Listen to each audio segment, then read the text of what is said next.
Tim Sue, what you gonna do? What you gonna do when he come for you? Man, first and foremost, man, for those that tune in, thank you guys for giving me a little bit of your time, right? Because you can get everything in the world back, but you can't get your time back. So hopefully I do it justice.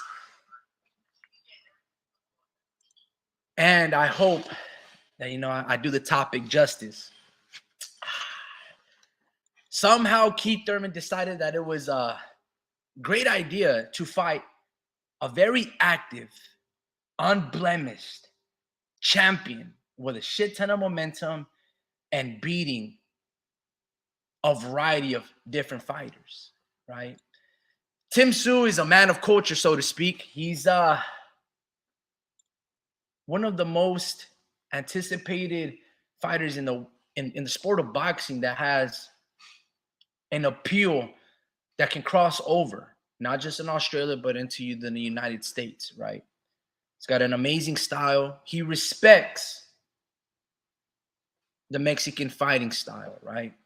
And one of the things that Keith Thurman fails to understand is, bro, your boxing style is mediocre. It's rudimentary at best. When Keith Thurman was at his best, it's when he was flat-footed, loading up on his shots, and letting the haymakers throw and just shooting fire. Somehow, in some way, he decided to start showing you his boxing skills, and that's when it all went wrong, right? The ability to circle and jab and do all these basic shit, right, was his downfall. That's where he started to get injured. That's where he started being susceptible to the body. That's what essentially led him to get dropped in the second round by Manny Pacquiao, because he started to run away and he backed up with his chin up in the air and his hands down. Had he sat there like a flat-footed Mexican with his chin down in a high guard, he ain't getting dropped in that second round. Before I start cooking this dude and showing all these little interviews of Keith Thurman, he was at his best when he was and fighting like a flat-footed Mexican, when he threw strong, powerful punches. Remember, guys, it's easy to run away from a fight than it is to run towards it. It's much more difficult to stand on the pocket like Canelo Alvarez did against Triple G in the second fight than it is to whatever Canelo did in the first fight. Okay? It's much tougher to do that in the second fight. Keith Thurman has lost that appeal. At one time, this man was one-time Thurman. Not sometime, not run time. He was one-time Thurman. And he lost that appeal to the masses. Maybe it was Errol Spence on his footsteps, on his heels. But like Cat Williams said, man, we cannot let losers rewrite history. Keith Thurman is one of those losers. He lost his undefeated status. He lost his unified status. He lost that one-time appeal to the masses, right? And he let Errol Spence take it away from him. But if you never hear the real truth and you let Keith Thurman tell it, he'll tell you that Errol Spence, he was his mandatory. That Errol Spence should have fought him. But when it was the tables are turned and Thurman had all the power, he didn't give anybody the opportunity of glory. And then he cries about it like everybody is blacklisting him. It's very interesting how he likes to rewrite history and tell a narrative that suits him. But anyway, man, before I start talking about Keith Thurman and how he not slanders, but I wouldn't even say racial talks, but they're just fighting words, right? Before I start talking about his fighting words, let him tell it to you. I've got a Mexican style, but Mexican styles are one of the greatest styles in the world, so don't be disrespecting Mexican styles. I ain't lost to no Mexican. Do your research. Watch more tape. Don't be running. Watch more tape if you want to debate. Don't be I running. have not lost to no fat-footed, slow Don't be running. Mexicans, okay? Don't be running like a gazelle. You didn't want me to stand there? Don't be Please running. do. Please let me beat you up, Keith. Let's go.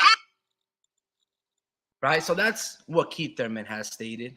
It's nothing too crazy. It's a little outlandish, his ability to try to sell a fight. But Keith Thurman ain't never been the same since this fan G-checked into his face. I'm not ready. We saw the interview, Keith.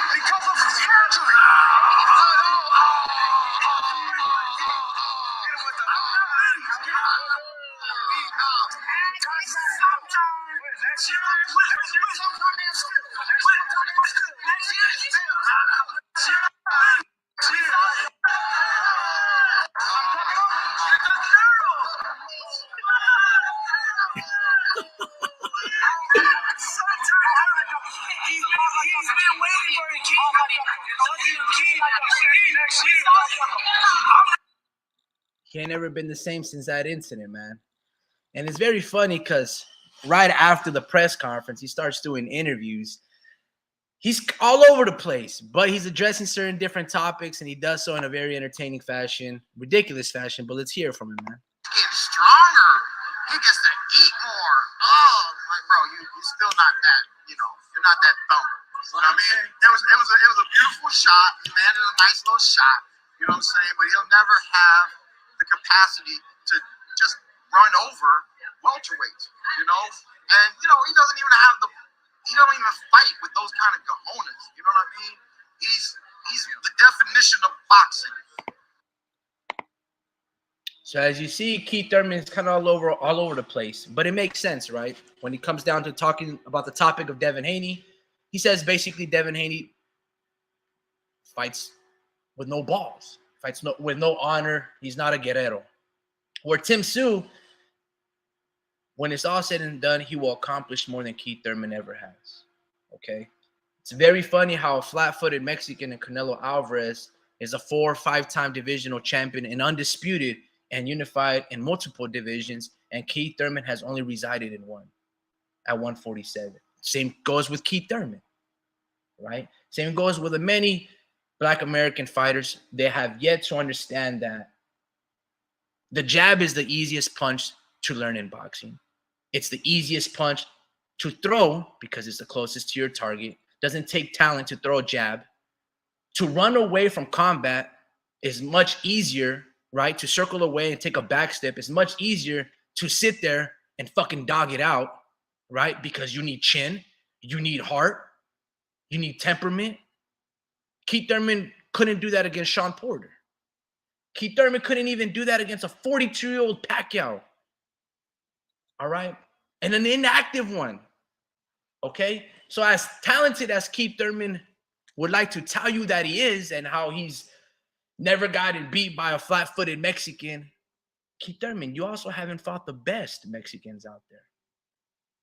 Bro, if you fought a Juan Manuel Marquez, he would knock you the fuck out. The same one that slept Pacquiao. So what do you think Keith Thurman would do against Canelo Alvarez? Bro, Canelo would put you in a fucking casket 6 feet deep. All right? Closed casket at best. So Keith Thurman has to really understand that you signed this contract with Tim Tszyu, and that boy is going to hurt you. Okay? Because sorry, Thurman, but you're not a good 154 pounder. You're very inactive. You're injured. You have very short arms. I mean, let me see if they do a face-off at the end of this video. I guess I would have to look for it. But at the end of the video, once they do the face-off, that boy is tiny. Tim Tszyu's shoulders, back, and arm length are evident. Much longer in Ranger than Keith Thurman. Let me see if it's right here.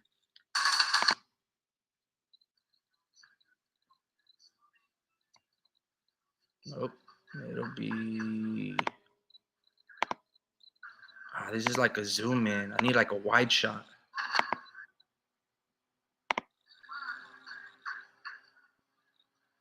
Yeah, man. Keith Thurman stands no chance, man. He's going to get destroyed by a flat-footed Mexican. Keith Thurman wouldn't even be able to beat Brian Mendoza. Okay? Let's further down on the point. David Benavidez versus Demetrius Andrade. Demetrius is super athletic. I mean, you can YouTube Demetrius Andrade versus Keith Thurman in the amateurs. What do you think? Bro, like, Keith Thurman is all over the place. Salute to you, Warp Speed. Good even fall, the homie.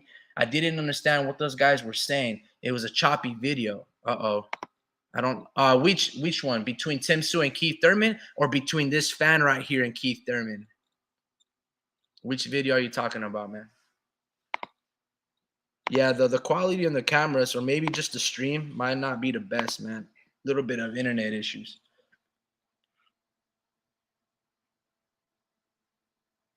Can you elaborate, Speed? See if you guys are actually on the panel. No. But yeah, man. They're just simple fighting words from Keith Thurman. But to be honest with you, had Keith Thurman continue to be and fight like a flat-footed Mexican and load up those shots, he might have destroyed Errol Spence. He might have still kept on to his belts. Had he had a good chin and strong abdomen and learned actually how to throw body shots, maybe Keith Thurman becomes undisputed at 147. But because somewhere along the way he started putting on his track shoes, he lost all his momentum. All right? Had he just sat there, look, let me bring up the Pacquiao fight. Thurman versus Pacquiao. If you guys remember this fight, ooh, PBC got it all up. You guys can watch the whole fucking hour. Now, I can't do that because, you know, they'll strike me down, gentlemen. But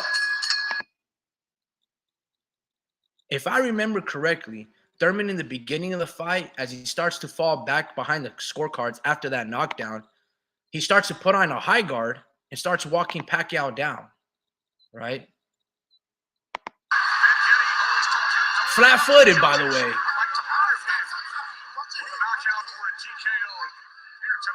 He's flat-footed right there, and he puts on a high guard, and that's where he starts to have a lot of success against Manny Pacquiao.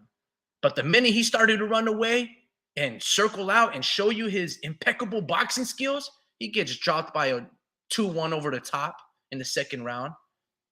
The Mexican boxing #1, but Mexican Tim Tszyu beating that clown.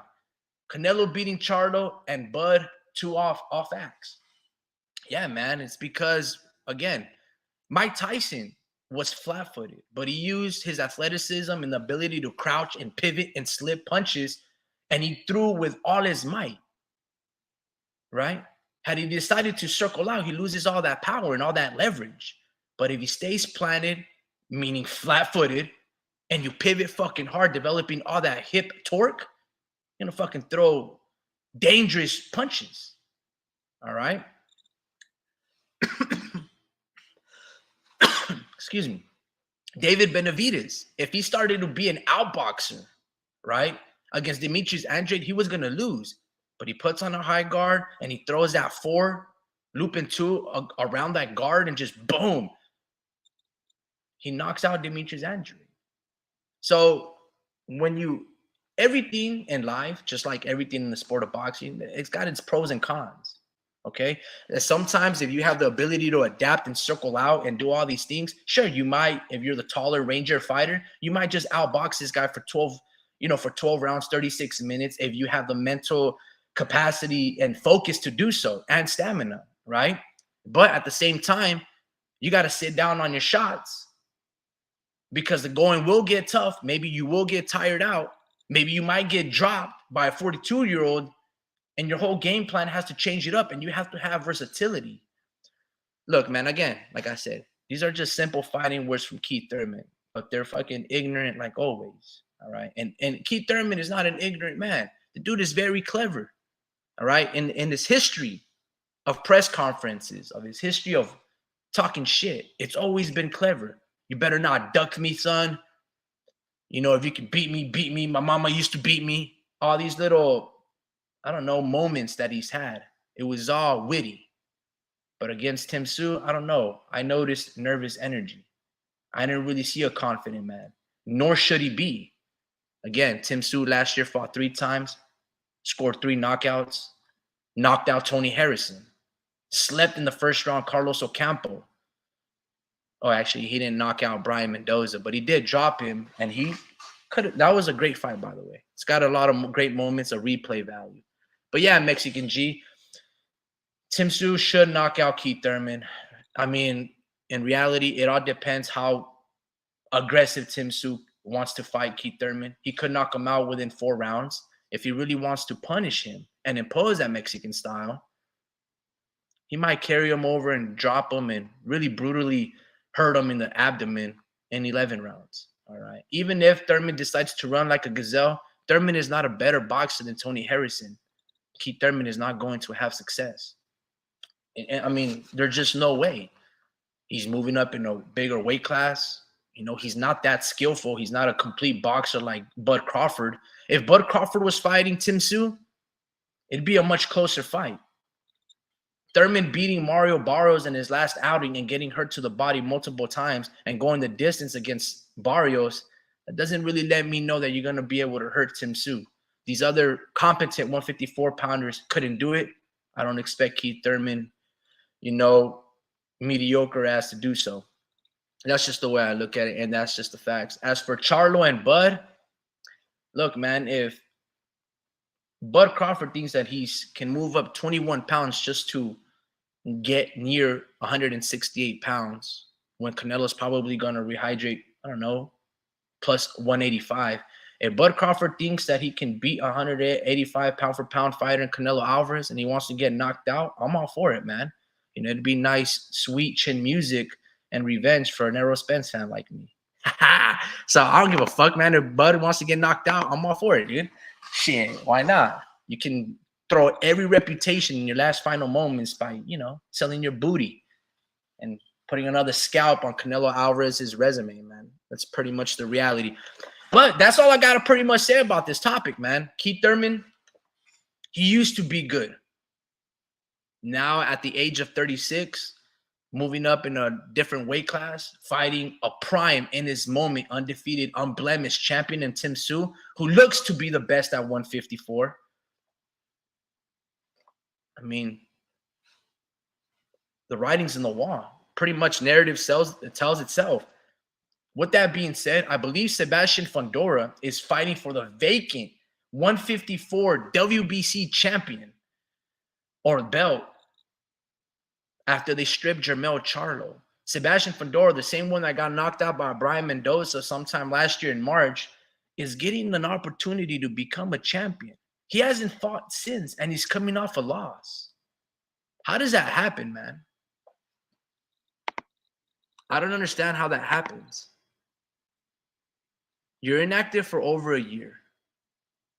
How do you become a champion or the opportunity to fight for? Why not Brian Mendoza, who gave a great account of himself, went across the pond over to Australia, lost competitively, but, you know, clearly lost because each round was competitive, even though he was losing each round pretty much, I don't know, 9-3. Why didn't Brian Mendoza get an opportunity against Erickson Lubin or Jesus Ramos? Why Sebastian Fundora? I don't even know how all these fighters, or even Brian Castano, I don't know how these fighters allow the WBC to mandate that fight. They should be suing the WBC and Mauricio for being like, bro, how? How does that happen? How does Sebastian Fundora supersede everything that we've been putting into in our incredible run at 154? If I'm Brian Mendoza, I'm pretty salty, man. Because he gave Tim Tszyu a really good fight. He pulled all the tricks in the stop that he had under his sleeve, came up short, but the loser, Sebastian Fundora, gets the upper hand over Brian Mendoza from the New Mexico. That's crazy to me. That's crazy to me. It's like, again, we are rewarding losers. You know, in life, these guys might be successful, whatever the case may be, but they're coming off a loss. They're losers right now. Now, that's not the biggest thing, but Sebastian Fundora hasn't earned the right to become and fight for a championship belt because he hasn't been active since that knockout. And they gave it over him, the opportunity over Brian Mendoza. That's shocking to me, man. That's crazy. All right, let me watch this because right here, this was hilarious, man.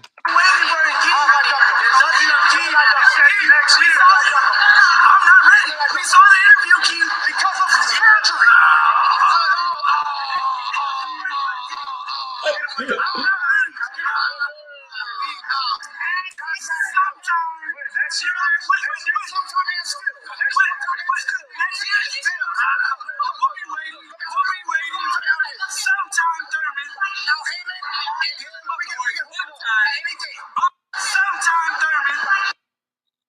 Bro, that fan right there is a fucking legend, man. He is a legend. Look, man, the slander for Mexican boxing is not going to happen. It's just not going to happen, at least in this channel, all right? I can't let Bill Haney walk around here and strip the identity of Ryan Garcia. I just can't let that happen. And salute to the tia of whoever that Tia was for being a man in the situation and speaking up and saying that Ryan Garcia is La Raza. Okay, because he is, man. He is. I can't let Keith Thurman slander and the fighting spirit of mi gente for being guerreros and not being track star and runners. See, one of the things that shocks me about American boxing is that they only teach one side of boxing, right? Look at Bud Crawford and why he's been able to be very successful, because he's got 3 trainers, and each trainer focuses on different parts of boxing. Isaul teaches completely different from Bomac and Breadman or Redman. So he's a consummate professional. He can do all of it. He can bang from the inside.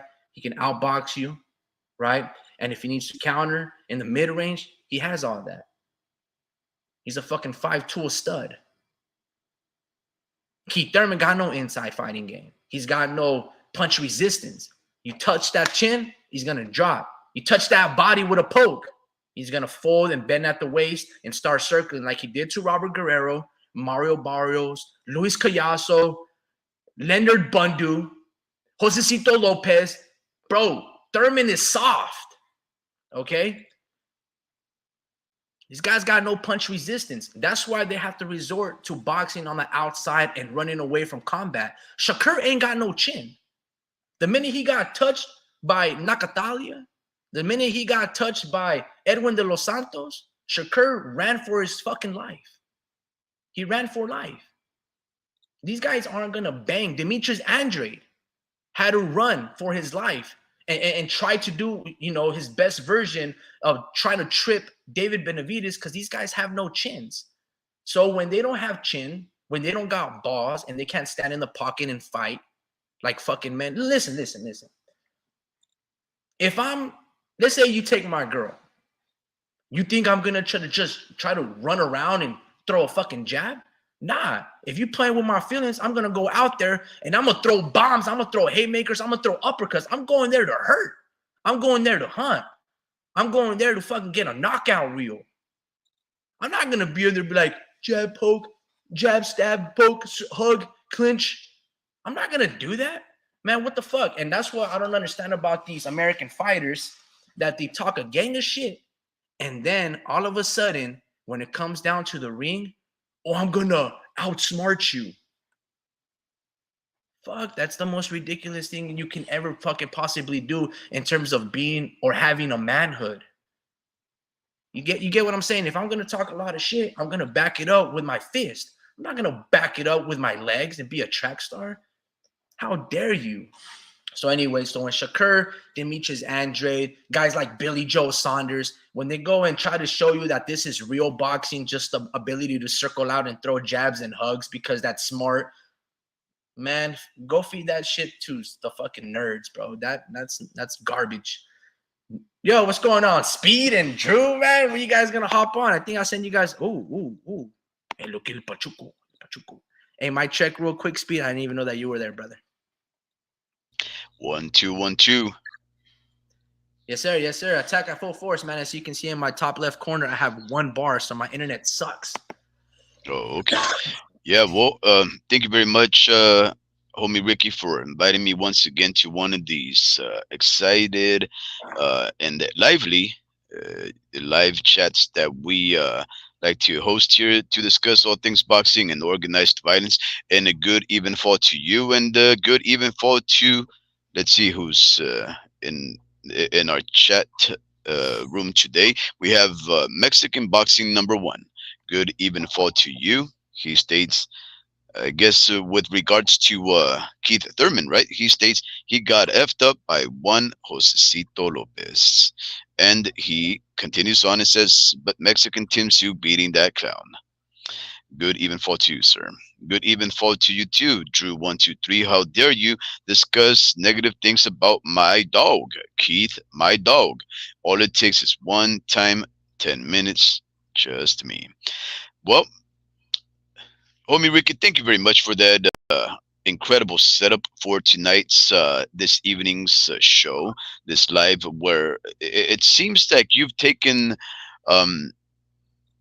You have some gripes with regards to the way that a lot of these fighters have been most recently trying to disparage the fighting spirit of Mexican and Mexican American fighters, it would seem. And well, sure enough, right? I guess when you make the kind of points that you just made right now, then they are legitimate gripes.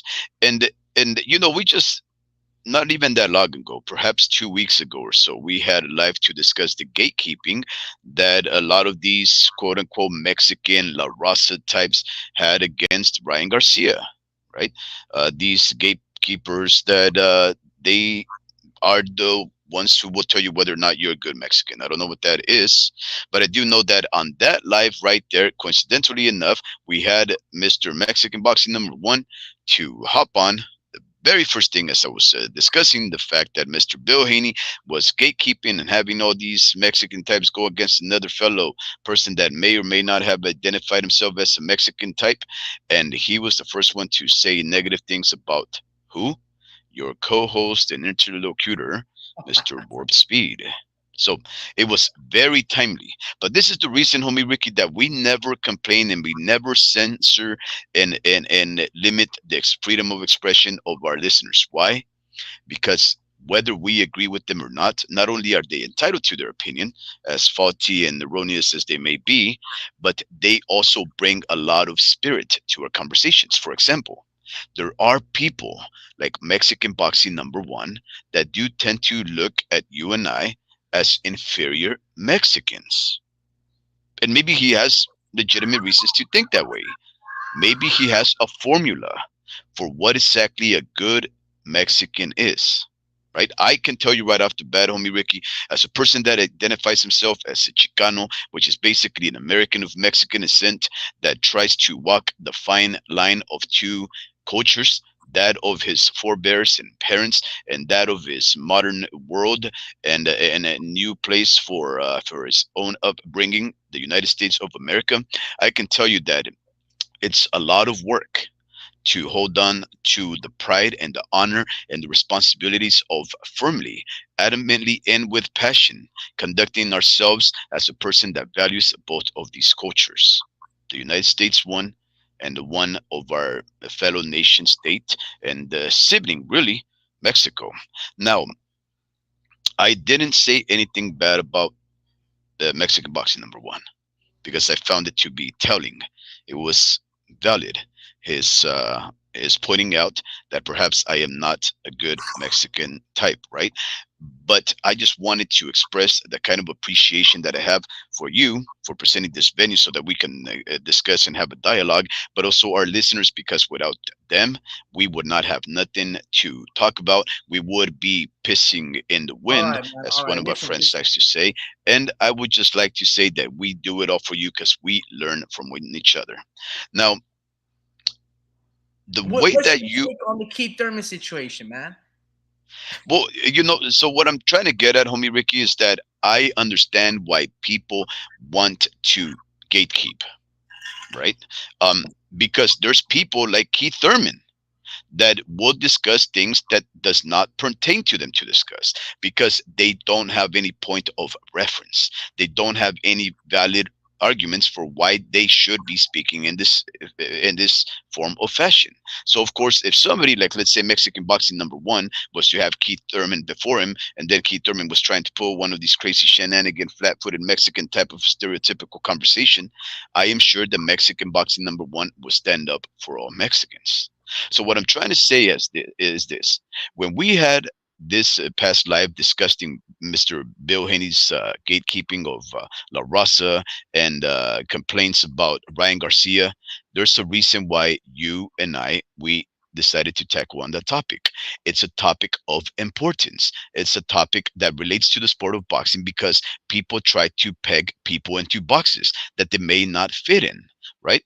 And we just have to correct those things because if we start to think in this way, what will happen is that we will continue this kind of thinking that will limit the growth of our sport. For example, if you're a Mexican or Mexican American type or a Chicano, and you only believe that Mexican American types or Chicano boxers are the best in the world, and you will only support them, guess what? In the absence of those fighters, you will not support the sport. If you're an African American that thinks that the African American style, a slick black fighter, is the way to go, and that they are the best in the world, and everybody else is just a flat-footed Mexican that's there to just pad your record, then guess what? You will not support, in the absence of a black fighter, the sport.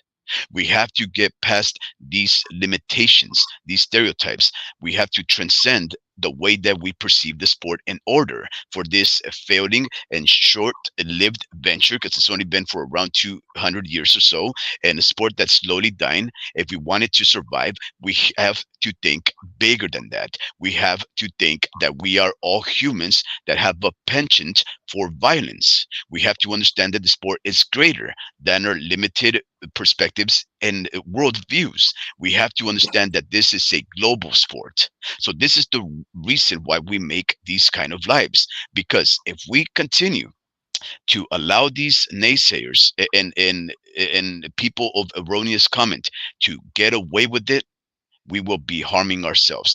We are not, in essence, defending the Mexican American, or the Chicano type. When we make these type of lives, we are trying to defend the sport of boxing. Just like I ardently will defend a person like Ryan Garcia to identify as an American or a Mexican American or a Chicano, I will similarly defend the slick African American type, or even just the black American that does not like to be perceived as slick or African American. Maybe he just likes to be called a tough, gritty black man. Yeah, man, that's a great way to try to unite things. That's the way I look at it too. And if we look at one of the pillars and the faces of boxing in Bud Crawford, he encapsulates everything. He can fight on the inside like the Mexican fighter. He can box you out like the black code, the black style fighter. He's a complete fighter. Canelo can somewhat do that as well. When he fought Triple G in the first fight, he showed you his athleticism, his circling ability, right? His athletic side. And then he's like, all right, fuck it. Let's walk him down forward, high guard, bite down on the mouthpiece in the rematch. Similar to how Keith Thurman, after 6 rounds, had to do the same thing against Manny Pacquiao and walk him down, right? So once they realized that, like you were saying, the sport of boxing is falling down, this rhetoric is divisive.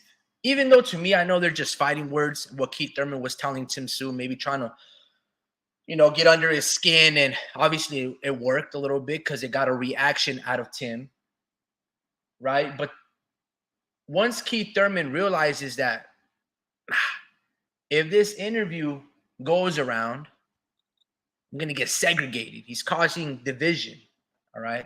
Maybe that's his intent and purposes, But if we know a little bit about Tim Tszyu, we know he fights similar to how Mexicans fight, right? Similar to actually how Canelo's fighting right now. And I like Tim Tszyu a lot because, bro, he's also into car culture, bro. He's riding into the arenas in Sydney, Australia with his 1964 convertible Impala. And he's just, Tim Tszyu's a guy, bro. Maybe just Keith Thurman might have opened just a can of worms and he's going to get an ass whooping. But yeah. I'm glad that he said his piece because it's been circulating since Devin Haney's father, Bill, said those things about Ryan Garcia. And it's a very interesting topic because when we barely started talking about it, we had the Mexican G and Miss Bitch, and what was the other people's his name? I forgot all their names that they came in with like their ghost accounts, but they teamed up like an army and they were like calling us Fakesicans and all these things. So it's a very interesting topic how we've been covering, this, I don't know, this sphere of influence of what it means to be a Mexican and how people how criticize you. Because guess what, man? They were telling Canelo Alvarez that he ain't Mexican either. Even to this day, you have a lot of people saying like, oh man, he's more Irish, man. And obviously he's got that Vikingo blood, that Viking blood, and if you probably look at it, it's just like probably derives from the blood of Spain and trickles over. Hey, look, man. Yeah. Yeah. Well, let me ask you this. Do you know that Sebastian Fundora, I kind of talked about a little bit, but do you know Sebastian Fundora is going to be fighting for Jermell Charles's vacated belt? Yeah. Yeah. What do you feel? How do you feel about that, man? Because I don't think it's fair.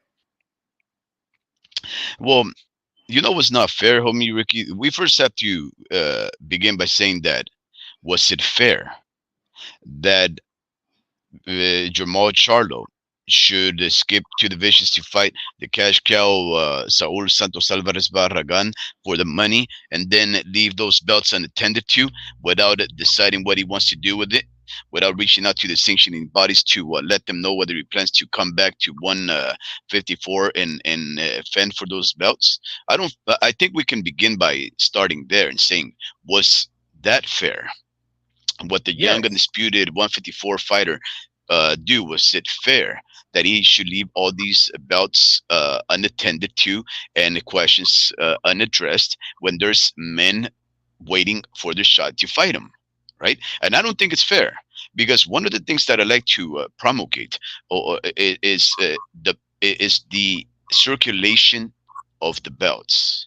And I'm not saying that I just want to have the belts circulate between hands for the sake of it. As exciting as that may be, to watch a bunch of champions get formed with the next bout or two. No, no, no. What I'm trying to say is that I like it when a fighter climbs up the ranks by violence and performance, and he gets that shot, and I want him to fight for that shot, right? Um, and when a fighter decides to forego that mandate to fight that person that climbed up the ranks, well, I really disagree with whether or not that person should be allowed any kind of leniency to hold on to those belts, knowing that there's work there. Now, in the case of an undisputed fighter, homie Ricky, it's Okay, a little more hold on. tricky. It's a little more complicated, right? Because he has to do that whole round robin, deciding on whether he's going to fight his mando or a voluntary for four different organizations. That complicates matters. I get that, but therein lies the burden of the king at the throne, right?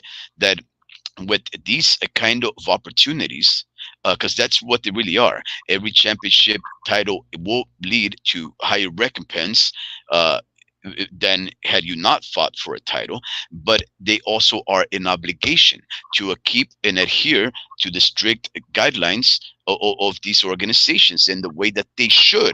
Not necessarily that they do, but that they should uphold the reverence of a title. So I know it's difficult, but see, here's the thing: the young undisputed Charlo had an opportunity to fight for these belts and defend them, and he didn't say nothing. And in the case of some people, like one of the fighters that just most recently, actually, in fact, today, he actually called for the mandate opportunity to fight for that guy. This guy, he, what is it? I'm looking for it right now. He Oh goodness, here comes the dog now. Basically, this guy demanded that he has a shot now against the advice of Mr. Al Heyman, the PBC, and in the case of Israel Madribov, he said he wants the WBA to enforce the mandatory title shot. See, Charlo did not allow the other guys to decide. The organization stripped him because he did not respond to their questions of whether or not he was going to defend their belts. Did in and of itself, the silence speaks volumes, homie Ricky. It says, All I right, hold on. don't So care. just to, because you really made it extremely complicated, whatever it is that you just said the last 5 minutes. So in layman's terms, you're not in agreement that Jermel got stripped of his belts. No, no, no. I'm That's in full basically what you're agreement. saying, because you were like, No, no, I'm in full agreement that's not what you that just they said, should. bro. No, no, no, no, no. I said the opposite. That maybe there was just a word that threw you off, but I'm in full agreement that he should get stripped because of his lack of contestation towards the questions of whether he was going to defend and hold on to the belts or not.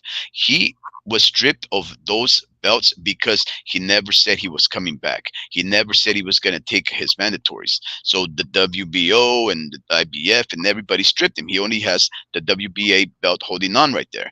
And like I just mentioned to you, his mandatory, Israel Madrimov, as of today, he filed for the WBA enforcement of the mandatory title shot. This would mean that this is another opportunity for the former undisputed Charlo to contest and answer whether or not he wants to defend his last belt. And let me ask you something, homie Ricky. Do you think that the champion, the former undisputed champion, who just lost to Canelo for millions of dollars, do you think he's going to come back down two weight divisions to defend at 154 versus a little known challenger in Israel Maldrimov? Do you Well, think he's going to do that? absolutely not. But check Okay. this out. Since Jermell Charlo became undisputed, Hmm. he's never defended his belts once.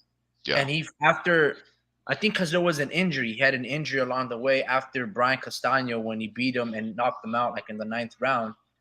Then he, after like a year and 5 months, then he moved up 2 weight classes to fight Canelo Alvarez.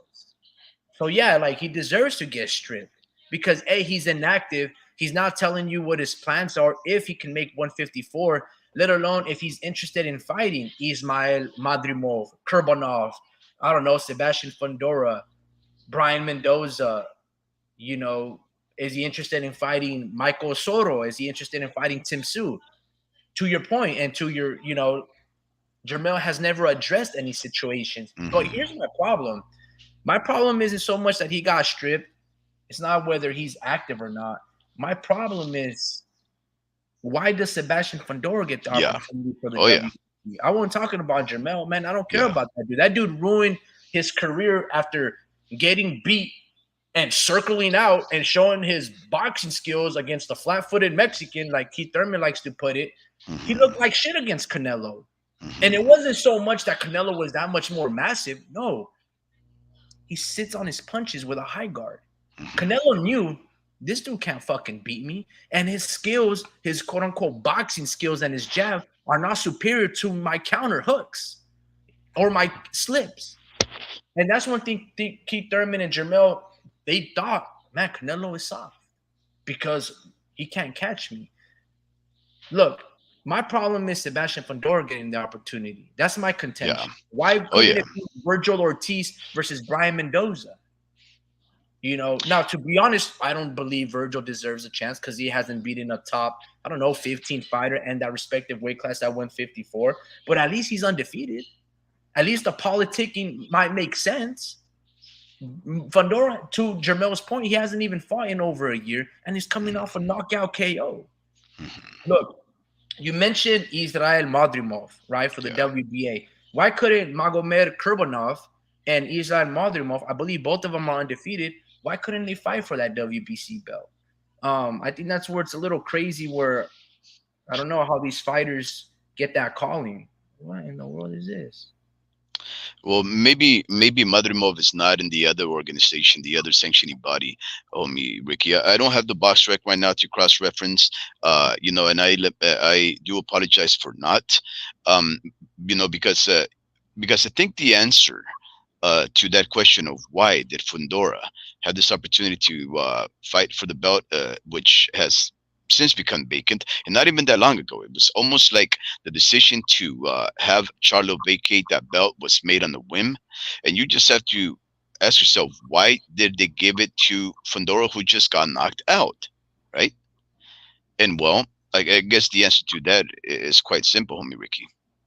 The Premier Boxing Champions pay-per-view, their debut at Amazon Prime, lacks the kind of interest from the boxing world, and they needed to come up with some way to provide some intrigue and validity to that event, right? Because in the absence of the championship title of Mr. Tim Su, the Aussie, being on the line up there against Keith Thurman, because I guess I would have to say it's Keith Thurman that can't come down below 154 to make it an official 154 fight.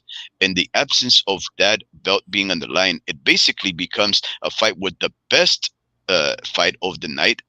Uh, just because of the title, it's gonna be Rolly Romero and Pitbull Cruz, right? Isaac Pitbull Cruz, Rolando Romero. And I don't know what you think about that fight, homie Ricky. I mean, we do understand that both of these guys have power. We do know that in the case of Rolando Romero, he does have that basic uh, fighting style, but yet very potentially powerful punch from that fella. Um, and Pitbull Cruz, of course, he's a relentless come forward, quote unquote, flat footed Mexican, right? But so that fight has some potential just because of the fact that they've put up, some fights before with a quote unquote pay-per-view star and Tank Davis, but both of those guys are losers, right? The both of those guys are losers. We know that Rolando Romero basically got granted that belt that he has after stripping a promising victory for Ismael Barroso, the Venezuelan, and then of course he holding on to the belt, feigning like he was injured to Duck O'Hara Davies, and then Isaac Cruz, who apparently had a fight last time out and he didn't look too good at all. He did not look so dominant. So now we have a fight between a invalid champion versus a fighter that did not look too good before, and the only thing that they have in common is that they've fought and lost both of them each to Pitbull Cruz. And if you look at the whole picture, the fight card itself is not a very good one. There's really no high stakes there, and It's a well, horrible fucking pay-per-view event. None of these fights. Look, they're trying to make this. This is supposed to be a pay-per-view event, and none of these fights are justified. They're trying to make it important and relevant so they can sell us this pay-per-view by saying, "Oh, we have three co-main event, the third fight, and the championship fight. They're all championship-worthy fights. So therefore, we got to charge pay-per-view." But no, exactly. the point. Rolly is a joke. He should not be a champion. Sebastian Pandora should not get the opportunity for a vacated belt. Tim Tszyu should not be defending against a fighter that hasn't fought in almost a year and a half There and you never go. campaigns at 154. So why are you trying to sell this pay-per-view event? Top rank, PBC, Al Heyman, Amazon Prime. What are you guys doing? None of these fights are justifiable. Okay, this is a regular fucking fight. This is one of those events where it's just to stay. It's supposed to be just stay busy fights, keep you active. Pitbull nor Rolly Romero are champions. Not anyone justifies them or really calls them champions. Tim Tszyu is a legit force. He isn't a legit. He's legit. Everything about Tim Tszyu is legit. But why is it against Keith Thurman? Why couldn't it be against Jesus Ramos and Erickson Lubin? I mean, yeah, maybe Thurman is a better fighter than Erickson Lubin. I would agree with that. Thurman has had more memorable moments. He can obviously sell more. He's been in bigger events. He's been in better fights. So I can understand that. But a year and a half layoff Thurman, moving up 7 pounds. You saw he couldn't even beat an older Manny Pacquiao. What do you think he's gonna do against a 27-year-old Tim Tszyu? This whole card is ridiculous, bro. And that's what they're trying to do. They're trying to sprinkle on a piece of shit. And that's what they're trying to tell us. It really reeks, homie Ricky. It really reeks of desperate attempts at being creative, right? Just throw some fighters with some modicum of name recognition, some ill-gotten gains in the case of Rolando Romero, at least, and that belt. Throw in a defeated and knocked out Fandora. Instead of having dropped who knows how many rank spots, he gets dibs at first. And maybe it's worthwhile, homie Ricky. Maybe it's worthwhile to go into the box rec or the rankings and find out what other fighters are around the top of that belt's division. Because I would say that if you just lost your last fight, right, you should at least drop enough ranks so that you're not number two, right? And I don't want to go there too far, because guess who's another guy who's getting a shot after just having lost? Well, my current favorite fighter, Vasily Lomachenko. Yeah, but it's how you lost too that matters. See, Pitbull No, lost no, no, very no, no, no, competitive. no, no, no. So No one, there's no what? qualifying or quantifying a loss for me, Ricky. A loss Yes, is there a is. loss. No, it's It, not. no, it is, because so No. no, look, because if you go in through the actual guidelines and regulations of the sanctioning fights, there is no qualifying factors as far as losing. They don't say, Yes, oh, there if is. you lose, well, what do you mean? Dude, Deontay Wilder got destroyed by Fury, and he was still number two. That's what I'm saying. That's what I'm saying. There is no, well, I mean, if what you're saying is this, you lose and then you just take one step down, that's just basically the same thing that I'm saying. Because No. whether you lose by being knocked out or you lose by going all 12 rounds, you're only going to go one rank down according to what you're saying. And I'm saying if there was a criteria for qualifying and quantifying the ranking status being decreased for a losing fighter, it would go based off something like, okay, if you got knocked out, you get dropped 10 ranking spots. If you lose but go 12 rounds, you lose 5. But there isn't. There is no rhyme or reason. It's basically what kind of political influence you can maneuver, and based off the popularity, right? Because in Fundora, the only thing that he has is political power, but he doesn't have any kind of pull or star attraction to even hold him up there. He should easily have dropped notable amounts of ranking spots in order for the next guys up or behind him to move up there. But guess what? He's taking first dibs. All right, so Vasil let me Lomachenko elaborate a few lost. He things. should go back down, and he shouldn't have a shot at a belt right next, because he just lost. It's the same thing. One No, guy no. got So knocked out, the other guy didn't, but still. let me elaborate and differentiate the situation. It matters how you lose. So, for example, ah, you got to hold Oh, it down. yeah. So in an ideal world, ladies and gentlemen, I would say it should matter how you lose. But we know, we're just watching it as evidence that Fundora just got knocked out in his prior fight, and somehow he's getting a shot to become a champion against a fighter that I've never heard about.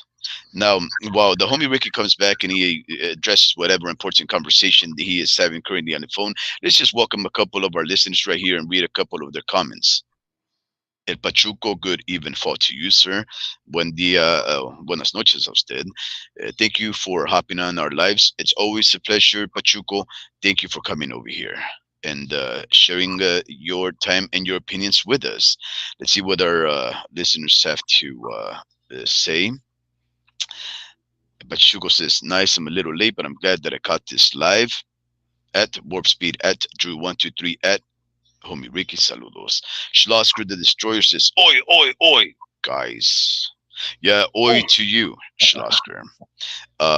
Drew wanted to know what gripe is. He thought it meant gripe or gripa.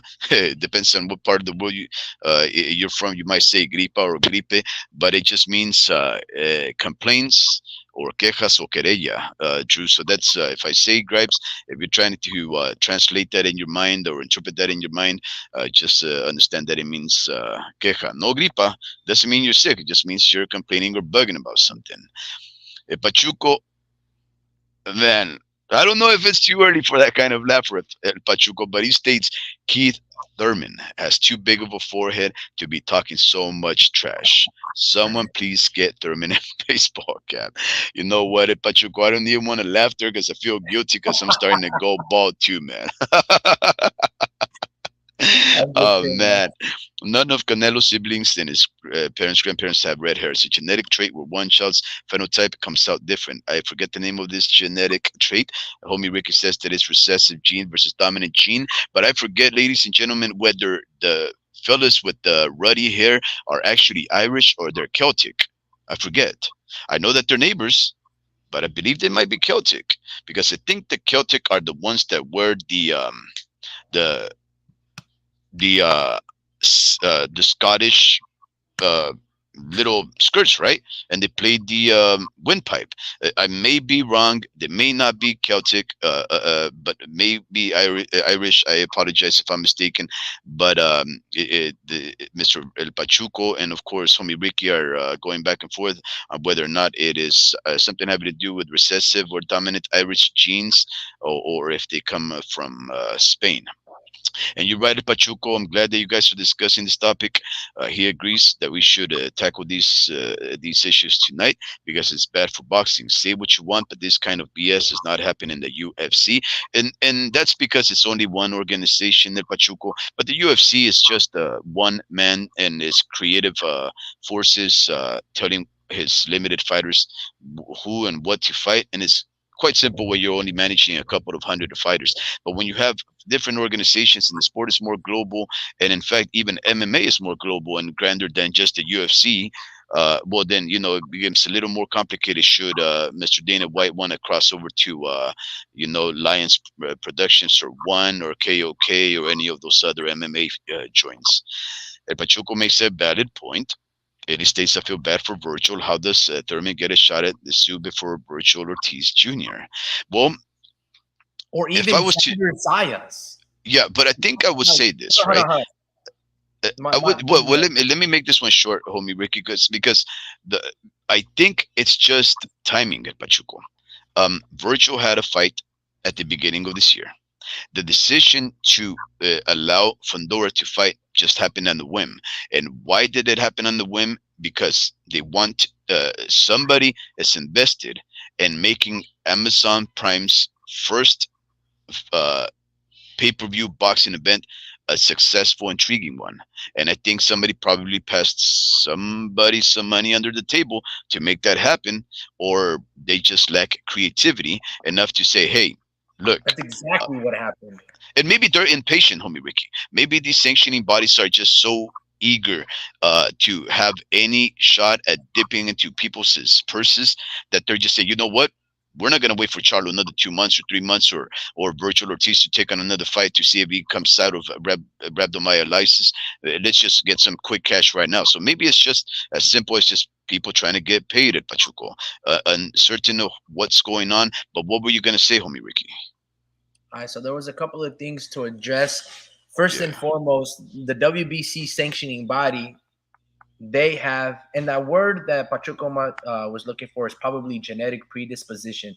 But Mm, according to, I don't know, Box.live website, mm, they have the WBC World Super Welterweight Champion, vacate, and they have this dude who's 18-0, number one, Conwell. Number two is that guy, like, I don't know, Sergio Bohachuk. That's who Fondora's fighting. He's rated number two. Number three is Sebastian Fondora. Number four is Jesus Ramos. Number five is Erickson Lubin. Six is Virgil Ortiz Jr. Number seven is a guy who's 7-0, Tellez. Number eight is Israel Madrimov. Number nine is Brian Mendoza. 10 is Josh Kelly. And number 11 is Xander Zayas. Okay. Brian Mendoza, who knocked out Sebastian Fondora, is 6 ranking spots lower than Fondora. mm. Okay.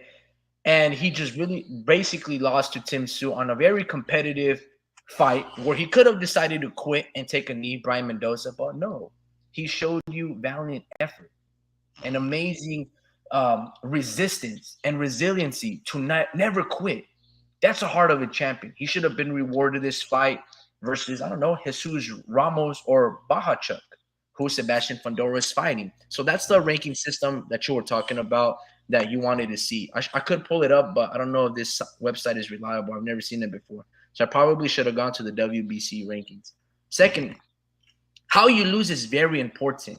Now, I was giving a couple of examples of Deontay Wilder, right? So, for instance, when Deontay Wilder got beat badly against Tyson Fury, he shouldn't have been in the position of a top five heavyweight to even get a shot at a third fight. Now, I don't know what kind of contracts they had that tied them down or whatever the case may be, but that shouldn't have happened. and Wilder should have gone way to the backseat because that fight was not competitive at all. Conversely, Lomachenko versus Devin Haney, Loma shouldn't have to reset and go to the third, fourth, or the ninth spot because how he lost is almost damn near saying he fucking won that fight. So he should have been 1A or 1E right after Devin's toes because Devin had an extremely difficult time where you could say it's a draw or 8-4 Lomachenko winning that fight. So how you lose is extremely important. Whereas Sebastian Fundora, in the way he lost, he got obliterated, bro. He got knocked out, slept, and then he resurrected like Undertaker when he gets the tombstone effect, and he couldn't get back up. Yeah. So No. And how you lose is very important, or it should be very important in terms of where you get placed. Deontay Wilder, when he got fucking destroyed against Tyson Fury, he should have not been a top 10 heavyweight. Because I don't know, Wilder, if you can beat Jose Parker, Big Bang Zhang. I don't know if you can beat Joe Joyce. I don't know if you can beat any of these dudes. Because that beating takes a lot out of you, especially in the manner of what you did. For example, Sebastian Fundora, he's still young, maybe 24, 25 years old, and he needed a year and like 5 months to get his bearings back on straight. So that he should not be a top 10 fighter. Right? Whereas Loma, he didn't get dropped. I don't think he was bleeding profusely or cut from Devin Haney. He was competitive every single round, right? And if there was a margin of error or whether it was a win or a loss, it just maybe come down to 15 seconds of each round to, separate the landing punch factor. Loma should have been, let's go rematch right then and there. I don't need to fight a number 3 or another title contender. I need a championship belt because that's how close it was. So how you yeah. lose really matters. Unfortunately, this is the fuckery that we deal with the sport of boxing, that they just can't get it right. And it's only to sprinkle something on a, dung and tell us that it's a donut and shove us down our throat and be like, $85. That's what's Yeah. going on. And this Yeah. is not okay because if this is the type of product that Amazon is going to push us, then it's not quality. We Yeah. talked So about so the thing. Yeah. So rude, man. look, Rude. look. Just read the You last don't need comment, to right? I just addressed it. Yeah, just read El Pachuco's last comment. He states, "To me, Loma is still the best 135 pounder," and I, depending on how you see that, right? Um, you can say yes and no. If you can say yes because he's fought in basically all the names. He's fared well. He's never ducked any kind of fight. And he's still at being the oldest of all those fighters that still has some pull in that weight class. He is still one of the most dominant ones, victorious ones. Who? Lomachenko, and he Oh does it yeah. because he's testing himself against some of the best and undefeated fighters, right? But then some would say, well, if that was the case, why would he have lost to Teofimo Lopez? If he was still the best, why would he arguably not have been dominant enough to have clearly beaten Devin Haney, Hold so on. that he Before you wouldn't even deviate too so far that from the topic, Loma is just an example. He's not the topic of the day. So go back to Tim no, no, Sylvia. no, I know. But what I'm trying to say is this, right? I agree with El Pachuco that he's still the best 135 pounder. But if he really lost, and this is the kind of thing that I'm trying to get at, homie Ricky. If the sanctioning bodies really just enforced and described the ranking process in a way that is quantifiable. If it was not just qualifiable, because what you're proposing is qualifiable, right? Like you said, in the fashion that Lomachenko lost, matters. And the thing that I have a dispute with that, homie Ricky, is that everybody sees things differently, right? That's why they have three judges, and that's why three judges see different things, and they have different proclivities and preferences for what they see in the fight, and all of those biases factor into the decision of who wins or who loses, right? Mhm, That's the problem with having fights mhm. qualifiable.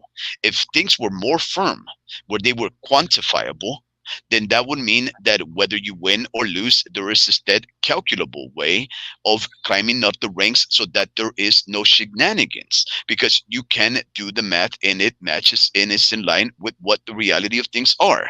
Like, for example, if I was to tell you that nobody should be able to climb up any weight class and fight anybody just for the sake of it, like Francis Ngannou is doing by skipping hundreds of ranks to fight the top one or top two guys in the world of heavyweight boxing, then I would say I have a point for saying that, because you're not holding on to the sanctity and the reverence nor the respect of the sport itself. But if I was to say, if you can fight up to 25 uh, numbers and rank over where you're at. Let's say that you start at 500, you can go and fight at to 425 or to 475, and if you continue to climb up with that in 4 fights, you would have climbed up 100 ranks. So now you would be in the top 400. You take another four, and that would be in the top 300, and then you take another four. You by 12 fights, you'd be in the top 200, and so forth and so on. By the time that you reach 20 fights in, you Hold could on. actually be in the top, right? So Francis what Ngannou at least was a champion crossing over the pond on an it exhibition doesn't fight. matter, homie Wait, Ricky. wait, wait, wait, wait. Lomachenko. You basically described Lomachenko because in his second fight, he bypassed everybody, or I even in know, his first fight without I moving up the know. ranks, he fought a Remember what I contender told and you. got the I, championship. I know. Remember what I told you. I am a hypocrite, right? Because I I'm not trying understand. to hear that in the world of where we're trying to be consistent here. No, no, no, no, no. That's the reality. See, here's the thing. I could complain about the issues of the way that the sport is being managed, because there is imperfections in the way that the sport is being managed. But Un this is the momento. thing that we've been used to. It doesn't mean that I can respect or admire Lomachenko or have him as my favorite fighter. It's just that I understand that I would have Makes no likely sense. never seen. I would likely have never seen Lomachenko become a nearly undisputed fighter in less than 20 fights if Hold on. I was having fighters adhere to my ranking status. Lomachenko in his second fight was for a title shot against Orlando Salido. He just had Yeah. one fight, and he had the opportunity to become a champion. Francis Ngannou, it was his debut, and he was having a shot at Tyson Fury. Okay, but at least he was a champion in a very dangerous sport, even though it's not really in the sport of boxing. It's UFC, it's everything. But at least what it comes down to is what you said earlier, political pull. You addressed it, I don't know, maybe 30 minutes ago. Why did Sebastian Fundora get this shot? Mhm. Political pull. Somebody paid an extraordinary amount of sanctioning money to put him in the top ranking system. This is how the standard goes for every sanctioning body, not just the WBC. It does for the WBA, IBF, and the WBO. That's why there's always an organizer for those respective sanctioning bodies. They have a personnel, and they give you a hat and a shirt or a medal as you're moving up into the contender phase to, a top elite. You know what I mean? There's always like that. And it starts off simply by enrolling yourself into that system and paying a fee. And it always just comes down to money. Follow the money, and So you realize why Sebastian is there. And yeah, to your but I point, think you're why wrong. he exists is because they can sell us this 3 fights pay-per-view on Amazon Prime. And like I said before, this is horrible because this is what happened during the football season on Thursday night football games. All of the majority of all their football games on Thursday night was horrible. They were terrible. And just like this card, I'm not saying that it's not going to be good. It might be extremely good, but this is just a regular basic night of boxing that does not deserve to be on a pay-per-view. It's Yeah. already So going exclusive on going Amazon. back, we're not gonna be talking football. I'm falling asleep, man. So what I'm trying to get at is this: you're wrong when it comes to Francis Ngannou. Nobody paid big sanctioning fees in order to have him skip the line. Homie Ricky, I That's think you what you forget. think. No, this fight was and has been an exhibition. What is it about you that, and some of our listeners that don't understand that that fight was never a legitimate fight for any belt? It was an exhibition for a cash grab. Okay. Tyson Fury wanted to duck Anthony Joshua in that mega fight, and he wanted to take an interim cash money fight. And He he does had a Usyk, 10 not round Joshua. exhibition fight because there was an allure, like the one that you're describing right now, that a former champion at another sport, who, of course, was dominant and powerful, that he would come over here to another sport that he's never partaken for a funny fight for big money and the excitement of determining which sport was superior, boxing or MMA. It was a frivolous fight that was Okay, only for the cash grab and the novelty. And you stop guys right continue to forget that. there. Just stop right there. Okay, Nobody if paid it's big frivolous, money hold to on, hold on, have hold on. him put in the ranks. If it's frivolous and it was unimportant, and then an incredibly amount of money was not put into this fight for Francis Ngannou to be rated, and it was just an exhibition, then why all Mm, of a sudden is Francis Ngannou under the because the WBC? Hold sport on, of boxing bro. is Hold on, corrupt. hold on, bro. Shut up, dude. Why is he all of a sudden in the number 10 spot? I just answered it. No, you didn't. I said because the sport of boxing is corrupt. No. You think Mauricio Suleiman didn't realize that he could make big money off a fight that all of a sudden people started to believe was a legitimate defeat of Tyson Fury? He saw the commotion. He saw the commotion. You guys felt hook, line, and sinker for a fight that wasn't meant to be a legitimate fight. It was an exhibition. But I described to you in the prior live that Francis Ngannou does not know what an exhibition is. And Tyson Fury was the fattest MFer you've ever seen in your life because he knows what an exhibition is. It's basically glorified sparring for money. But somewhere along the way, Francis Ngannou decided to take himself serious. And then all the sanctioning bodies, they saw the green. They saw the greenbacks and the euros and the pounds, and they said, we have a winner here. It doesn't take a lot of creativity, homie Ricky, to find ways to corrupt. It's simple as that. I think you're forgetting how easy it is to become a boxer. Hmm. Okay. Yeah. So You're tell that to forgetting my how easy son it is to who be a boxer. toils every All you have day. to do, hold on. All you have to do, really, if I wanted to be a professional boxer tomorrow, all I gotta do is just fill out some paperwork and pay some money, and I got a license to box. That's all it Doesn't is. mean you're going to be a good boxer. Nobody said that Francis Ngannou was going to be, but at least he had a legitimate body of work of being a competing athlete, a top athlete. Even though it's a different sport, you see a lot of times, you see a lot of crossover in sports. You see a lot of rugby players try to be football players, and they make the team, they're not really good. You see a lot of soccer players try to be field goal kickers. They make the team, they turn out to be not that great. You get what I'm saying? So what I'm trying to say is, you don't, it's not about being corrupt, right? If you got the skills, you got the skills, period.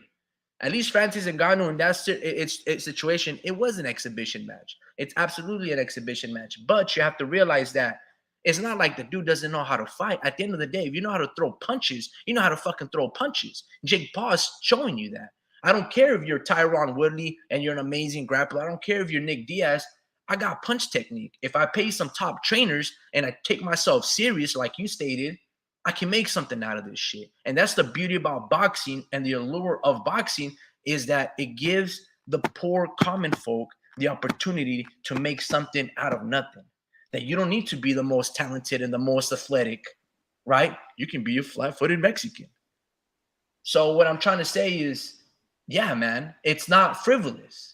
It's much more relevant than what you're trying to paint it out to be. But Mexican boxing retracted a message of his. He goes, Mexicans have the most champs right now in the sport of boxing. That's why they're just hating right now as Mexicans. Is jealousy and envy. Plus, Canelo going to destroy Charlo and Bud. They hate that it's going to happen. Facts, maybe.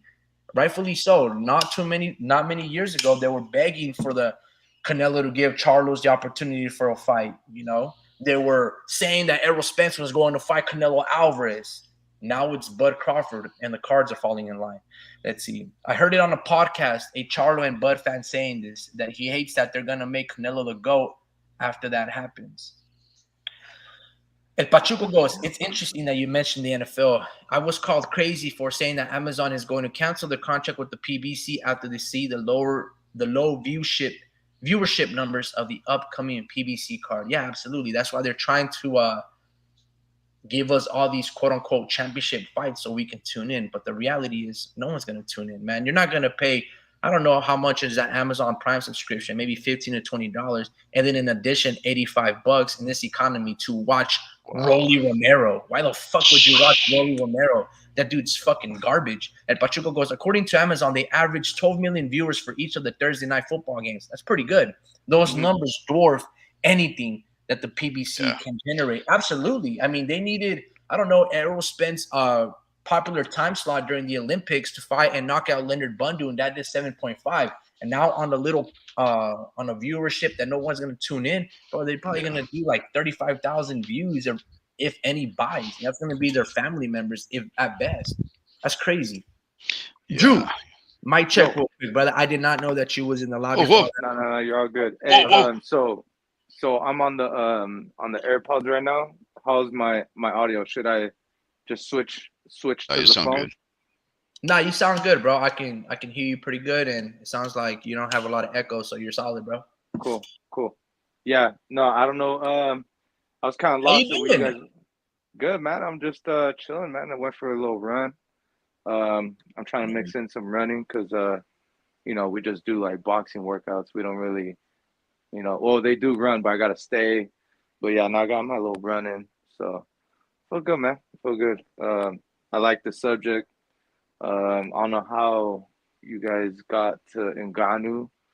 I was kind of wanting to talk about Tim Zoo and all that, but yeah, no. Going on my opinion on Ngannou is man, I give him props just because the hardest workout, like knowing the man to me is like, in my opinion, is like keeping your hands up. Like, is it really sparring, bro?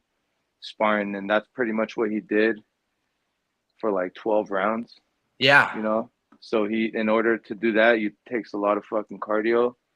Yep. And at that size, I mean, you got to give it to him, man. He knew what he needed to do in order to like make it through a fight at least, and in order to make it through somebody like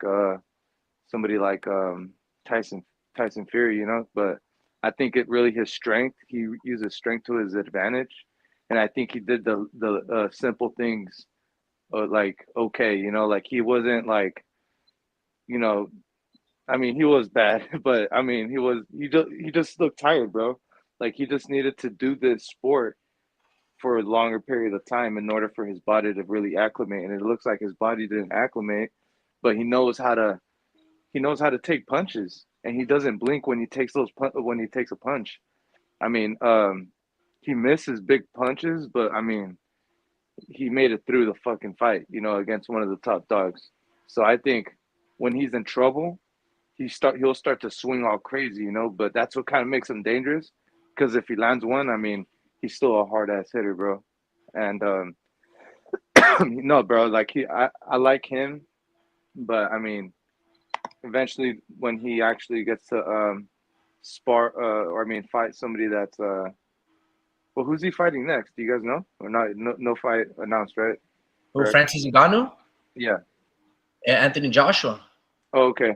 See, I think Anthony Joshua can actually go muscle to muscle with him, because he really tried to like muscle his way through, and he was like, trying to clinch on Tyson, but I think yeah, Francis no. Ngannou is gonna drop him like Andy dropped him with that left hook, bro.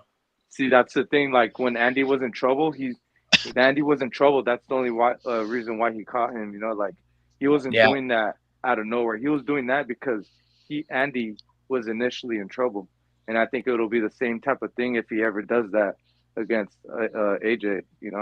So yeah, no, that's the thing that makes him dangerous. I mean, it just takes one fucking punch with these guys, and what worries me about Ngannou is his conditioning. I mean, his body still needs to fucking acclimate. Like that's why you're supposed to start at such a young age, because your body's just your joints are just different than an MMA. MMA, you just got all this fucking muscle. He probably still has muscle to lose, bro. He's probably still like every workout that he does. Like, I mean, I'm pretty sure he stopped doing some of the leg workouts that he was doing for fucking MMA. You know, so a lot of those hip flexor muscles that he used to have aren't gonna be there.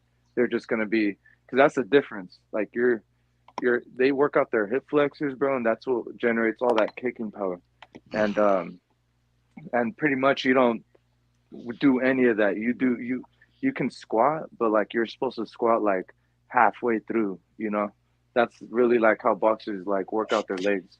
Like like generally, I mean. But Yeah, to be honest with you, I don't really think boxers do work out their legs at all, man. I yeah, think now with sports science and mm-mm, nutrition, now they're starting to wise up, but they've yeah. really been a little retarded and behind the wheel. All they've Well, I done still see. in terms of strength is just they weren't even bench that often, bro. Just push ups, sit ups, and just running. I still see Devin Haney go fucking squat a shit ton of weight, but Well, I now he think he needs does. yeah, Yeah, for sure. he needs that. Yeah, he needed that, He's but a modern fighter though. He's like using all the state of the he was art doing that facilities. before though. He was doing that Yeah, no, before he but was moving that's up. why he's like a modern fighter, though. You know that Yeah. like sports medicine and modern technology Mm, to utilize other sports to increase.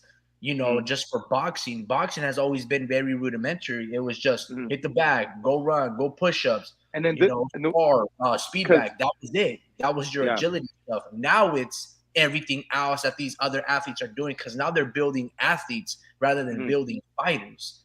yeah. Before Don't it get me was wrong though. There's MMA fighters that can like, I believe that can shock the world and beat some of these top level fighters just because of their fucking explosiveness. Like for example, there like I heard on TBV podcast that there was this MMA fighter that ended up knocking out this undefeated fighter, and it was like crazy because like he just started boxing, and he kind of like gave him his first L. I forget his name, but I'll look back into it. But no shit like that, bro. I was like, yeah, I'm not surprised because some of these fucking MMA fighters, they're they're so explosive, bro. Like they they build all this fucking muscle, and I mean boxers aren't in their head. They're like, building muscle, I can't do that. I'm supposed to lose weight. That's the mentality.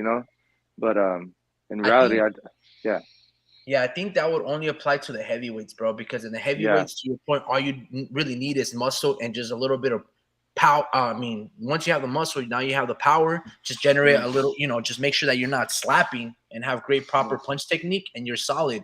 Like for Tyson example, Fury, Strickland. uh, I think that's the guy, right? Sean who? Strickland. Yeah, The guy that like colors his hair and he's got that wannabe McGregor. hmm yeah. I don't know what weight class he campaigns at, but let's say if it was at 135, he ain't beating Lomachenko. Oh, you're saying No. Sugar Sean? Yeah, Sugar Sean. Yeah. And there was the other dude. Oh, he's a good Like a lot boxer, of those bro. guys, they wouldn't be able like once their version of 175 pounders, they ain't beating Archer or Bivol. Their version of 168, they're not beating Canelo Alvarez or David Benavidez. So I only think Okay, that but I applies to still the feel heavyweights, bro, because boxing, as you saw, Conor McGregor had, I don't know, a 20 weight advantage over Mayweather. And mm, he gassed after 5. He started having that fucking spaghetti yeah. noodle workout that he was doing. That's what makes Ngannou's win over Tyson Fury great, kind of like a little better to me, just because he Loss. managed to make it through, bro. Like Yeah, Sean O'Malley. he Lot. managed to make it through. But I think that's the thing with the lighter weights, bro. Sean O'Malley is a good boxer, but man, there's like he's probably like a C level, B minus level fighter, bro. Like he's a really good fucking boxer, bro. Like I've seen sparring footage of him, and nah, he does really Homie good with Ricky, I boxing, think bro. I think Homie Ricky is doing I What? think he's walking away from a point of a strong Wi-Fi because you broke up there, Drew, and the screen just went like intermittent. So I'm not too sure what happened there. So can you Yeah, hear me I'm not now? too sure. Hey, Drew, let me ask you a Yeah, I question. could hear you now. Okay. Have you been following this Keith Thurman Tim Sue situation? If so, like what are your thoughts of it, man? Like, do you not think too much of it? Do you think it was just shit talking? But what do you think, bro? Um, I mean, oh, today with the press conference, um, man, see, this is the thing. When I was younger, I used to think that shit was corny, but now I learned to appreciate dudes like Keith Thurman because he's one of the last dudes, from like that last generation of fighters, that are still kind of fighting. Like Danny Garcia, we haven't seen him in a minute. Those welterweights that were He's around, kind of fighting too.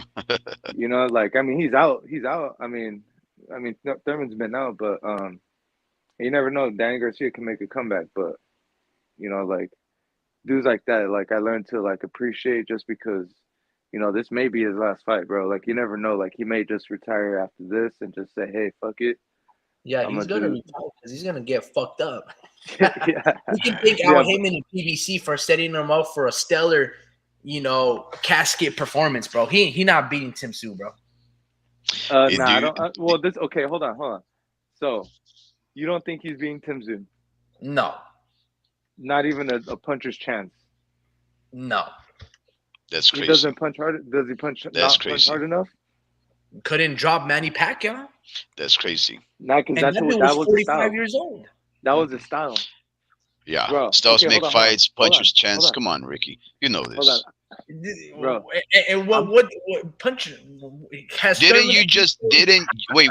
Didn't I'm you putting. guys just take an MMA fighter that's never fought in boxing, and you guys are arguing that he beat Tyson Fury? I mean, this is a sport of boxing. He This is a did beat puncher's Tyson chance. Fury. He Well, beat there you Tyson go. Fury. And you're saying that a former champion cannot beat, who's had careers fights with Danny Garcia and Sean Porter and Manny Pacquiao. You don't think he can put up a great fight and maybe even stop Tim Sue? What's No, wrong with you? because Francis Ngannou, when he fought Tyson Fury, Mm. guess what? Francis Ngannou was flat-footed. Keith Okay, Thurman, hold he's on, a hold on. runner, dude. Oh, hold See, on, see, hold you on. Oh guys God, you're not understanding the Let me whole talk. Drew, pieces wait up, of wait the up, wait up, wait up, homie Ricky. Didn't you say at the beginning of this live when you were cooking at the intro? Didn't you say that when Keith Thurman was more dominant was when he was more flat-footed? I remember he absolutely, he fought Soto absolutely. Caras, Jesus Soto Caras, like I don't even know how many years ago. Yeah. Jesus Soto Caras was on a rampage, knocking everybody out, taking incredible fights, knocking all these guys to the body, and then he ends up doing something quite similar, hurting Soto Caras. I mean, he hurt Keith Thurman to the body, and then Keith Thurman reciprocated, planted his feet down, threw right at Soto Caras, and if I'm not mistaken, he stopped that guy. Soto Caras was never the same after that. I think that's when he started getting that title of being one time. You think this guy cannot harken back to the youthful Keith Nope. Thurman, especially when he's out the door and say, you know what, let me just go for one last hurrah? When you Nope. just said that Because Francis Ngannou could do that that to Thurman Fury. is long gone. Okay, That's 10 years ago, Thurman, when he fought Jesus Soto Caras. Since yeah. then, this dude's a track star. He Okay, was so I running guess from yeah, Manny he'll Pacquiao never and let win him though. be dropped. That Thurman back then had a killer mentality. That Thurman wasn't getting injured. That Thurman has something to prove. That Thurman was young and active.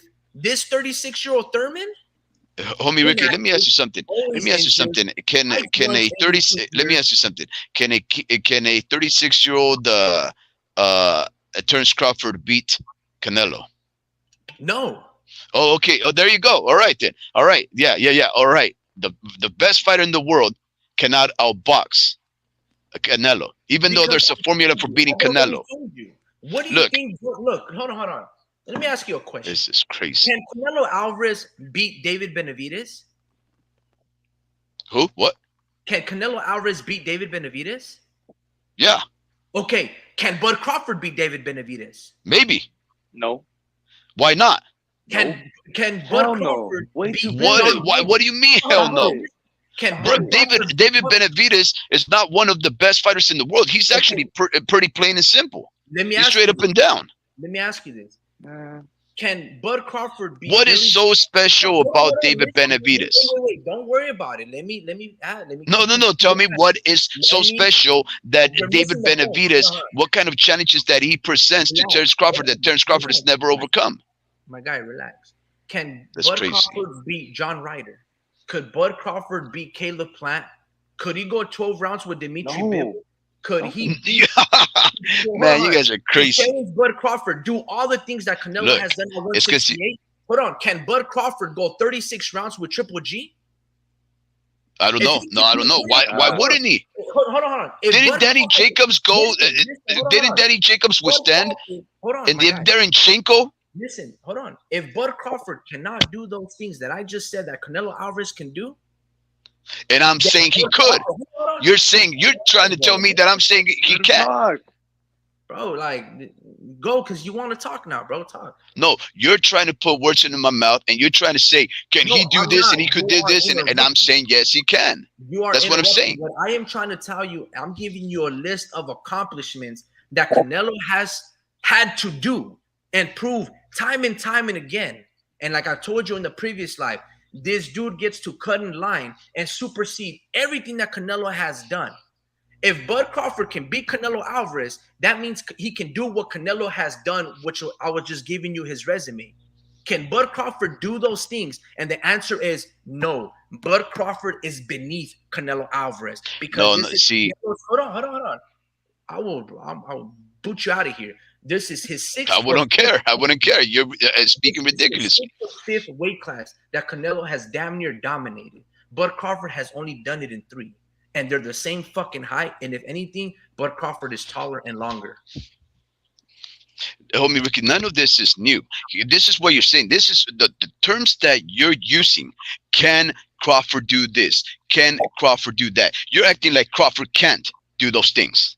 You're talking about Crawford, how he couldn't become undisputed in 2 weight divisions. Like he couldn't go up to 154 and take on Charlo and become undisputed there.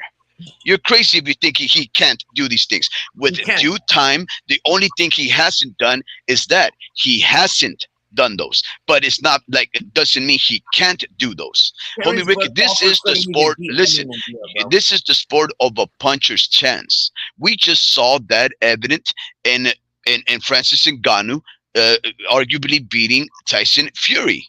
Do you understand what you're saying? You're trying to eliminate the only truism in the sport of boxing, which is what you said. Didn't you just say maybe 20, 30 minutes ago how easy it is to become a boxer because all you have to do is fill some forms and all you have to do is believe in yourself, and it doesn't matter how much your revenues are or what kind of gear you have. If you have the grit, the moxie, the determination, you can achieve great things in the sport.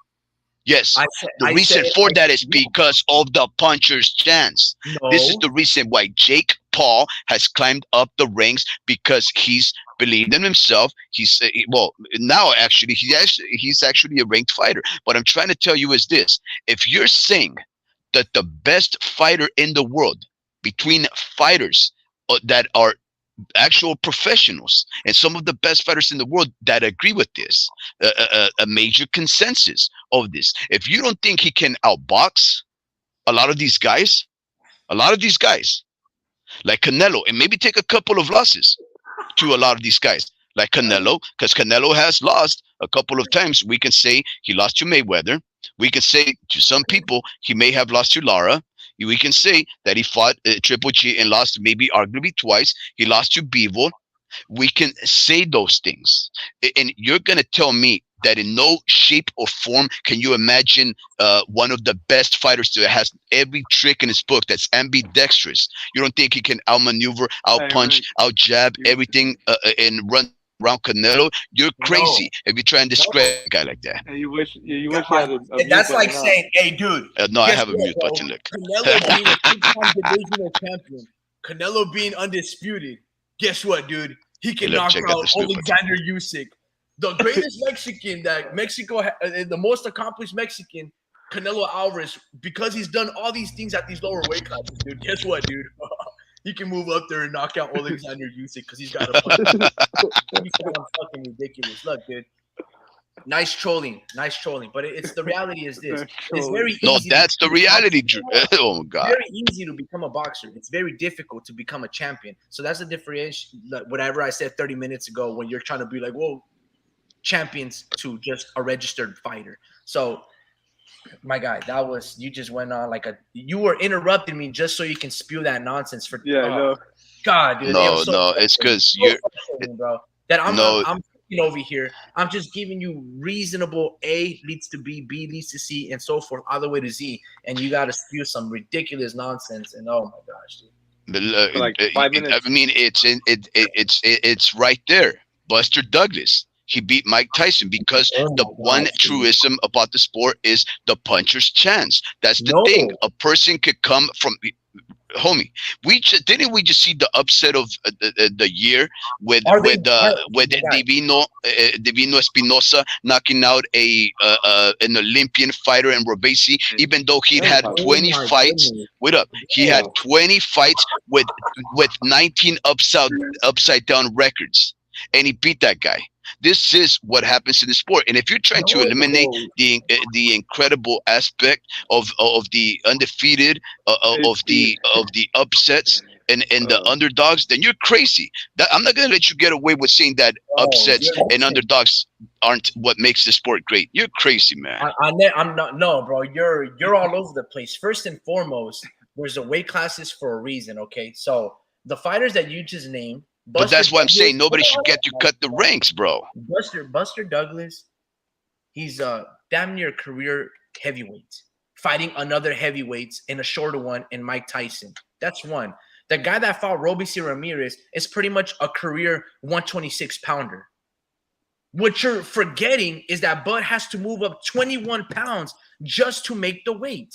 Canelo is still going to rehydrate another 25. He's going to be walking close to 190 pounds when Bud Crawford is barely thinking about 165 pounds, maybe 171 at best.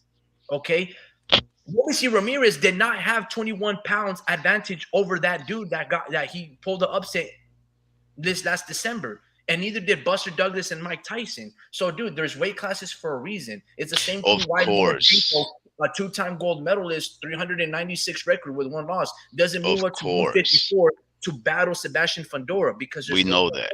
classes. There's fighters limitations. I just gave you a Yeah. one with Canelo. Let's read a couple of these comments, homie, if you don't mind, because some of them are probably gonna be chewing me out because I don't think maybe I made my Let Drew argument read well. them, bro, because I'm tired of hearing your voice. Let Drew read them, bro. Jesus Okay, Christ. read them, Drew.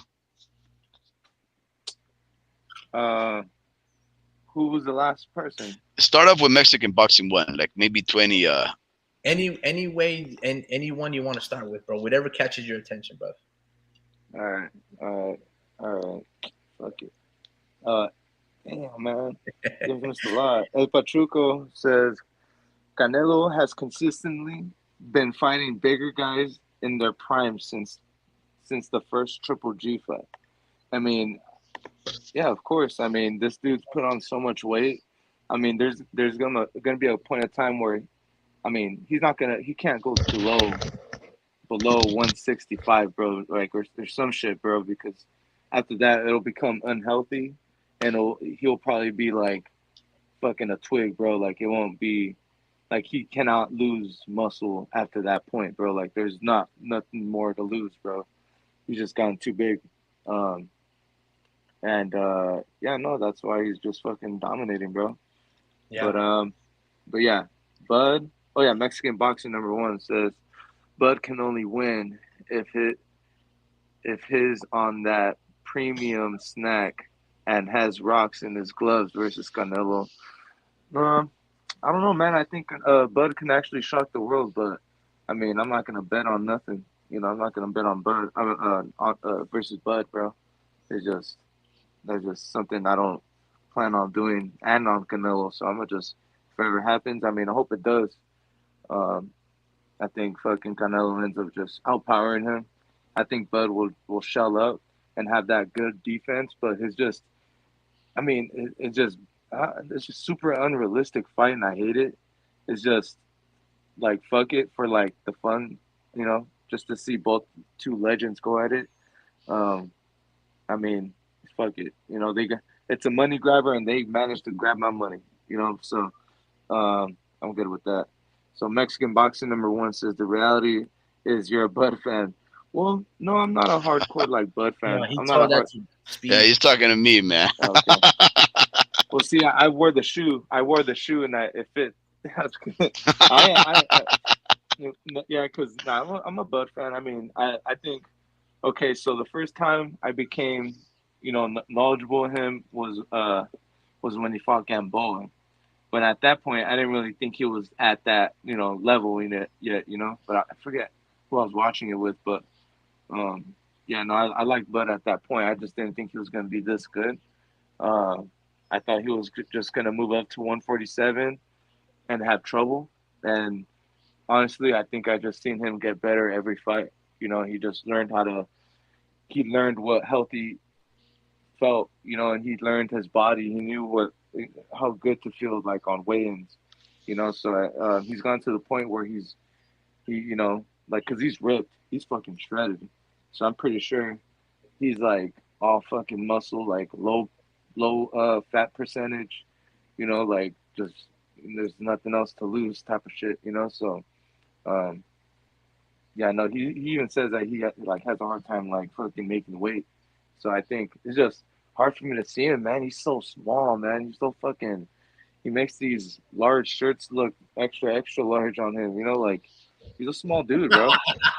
But he just, but they, no, but he's like dense as a motherfucker. So it's just I think at 154, I think he'll be just as good. It's just again there's I think he can beat all those guys as well. It's just he needs to like slowly like taper into his fucking body. But anyways, I'm gonna keep going. I got lost in Oh man. that. Sorry. See, this is why you don't give me the fucking comments, man.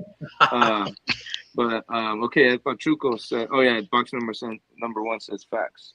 And then El Pachuco says maybe it will be a topic for another day, but I disagree with you about Bud. Bud's resume shows that he is highly overrated. Whoa! I will stop that sentence right there. He is not. Oh Bro, man. Well, it's you know what, we can talk about that actually. okay, Hold fuck on, it. Nah, hold I'll on. keep going. Let him keep finishing. Let him keep I'll finishing. keep going. It's crazy that the hype that Bud gets away with. Okay, I'll Mhm. read the next one. I'll read the next one. And then Petruco says Bud was killing himself. TBE uh, for beating Washed Kill. Well, TBE, what is that? No, no, Beat. Bud Oh, gets the best ever. Yeah, my bad, destroy my bad. himself. Yeah. TBE for beating a washed up Okay, Kell Brook. got you. A Brook So who had his face broken by Triple J at 160. Brook who had to shrink down to 147 after not having fought at 147 for years. Just what was skipping a that? little bit. But basically, all right, since you guys want to talk about these things, look, man, I agree, Mick Lloyd. Tim Sue's gonna knock Thurman out in 6. If Tim Sue just wants to blitz and go on a tear, he'll get Thurman out in 3. But if he wants to punish him, maybe he can linger it and take him out in the 11th. If he just wants to be like, like death by a million blows rather than just like a coup de grace. But I want to highlight that comment. Let me see. El Pachuco goes, Bud gets to call himself TBE for beating a washed up Kell Brook. A Kell Brook who had his face broken by Triple G at 160. Brook then had to shrink down to 147 and fight Errol Spence and Sheffield. Years later, now fighting at 147 as he had like 2-3 fights at 154. Then he has to come down to fight in the bubble against Bud Crawford. Absolutely. Look, man, I like Bud Crawford. I respect his skills. If he were to fight for Canelo Alvarez, I don't condone that fight. I feel like he's got to wait in line. There's other bigger fights that I would like to see for Canelo to fight, even though there's not that many left for him and his accomplished and well-decorated career. But with that being said, Bud Crawford's resume is extremely diverse, and that's one thing that I got to give him a lot of credit because he's fought in Mexicans, he's fought in Cubans, Eastern European, UK fighters like Ricky Burns. It's very diverse, right? So that's one thing that I love about Bud's Crawford style and his career is that it carries the test of time. One, because he has longevity. It's decorated with a lot of accomplishments and then diverse styles like Felix Diaz and Victor Postol. Yep. All these things and all of these performances are completely different from one another. So that's how I know Bud Crawford is extremely talented and amazing fighter. You But preaching to the with choir. that being said, I'm going to agree with you. Bud's career and fighters are overrated. Okay, because up to the point, right? Gamboa was his biggest win. And Gamboa, I think either his whole career was either started at 126, 130, or 135, or he might have been a career 135-pound fighter. I'm not exactly too sure. I forgot, but I think it was at 126 because there was times that Bob Arum wanted to make Mikey Garcia versus Gamboa, and that fight never manifested way down at 126. So I don't really remember all the career of Yuriukis Gamboa. But for up until like 27 fights, that was Bud Crawford's biggest name, and it was Yuriukis Gamboa, a guy who was relatively small and undersized for 135. So Bud was essentially just a weight bully at that weight class. But I think he did have nice little wins against Ray Beltran and Ricky Burns, and that's where he first became a champion. At 140, even though a lot of people don't know the names, I think this is where the true test really comes from. Victor Posto is a good outboxer.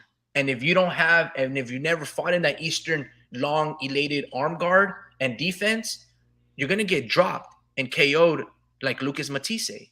So that's a very complicated style, a style that you don't really look pretty in.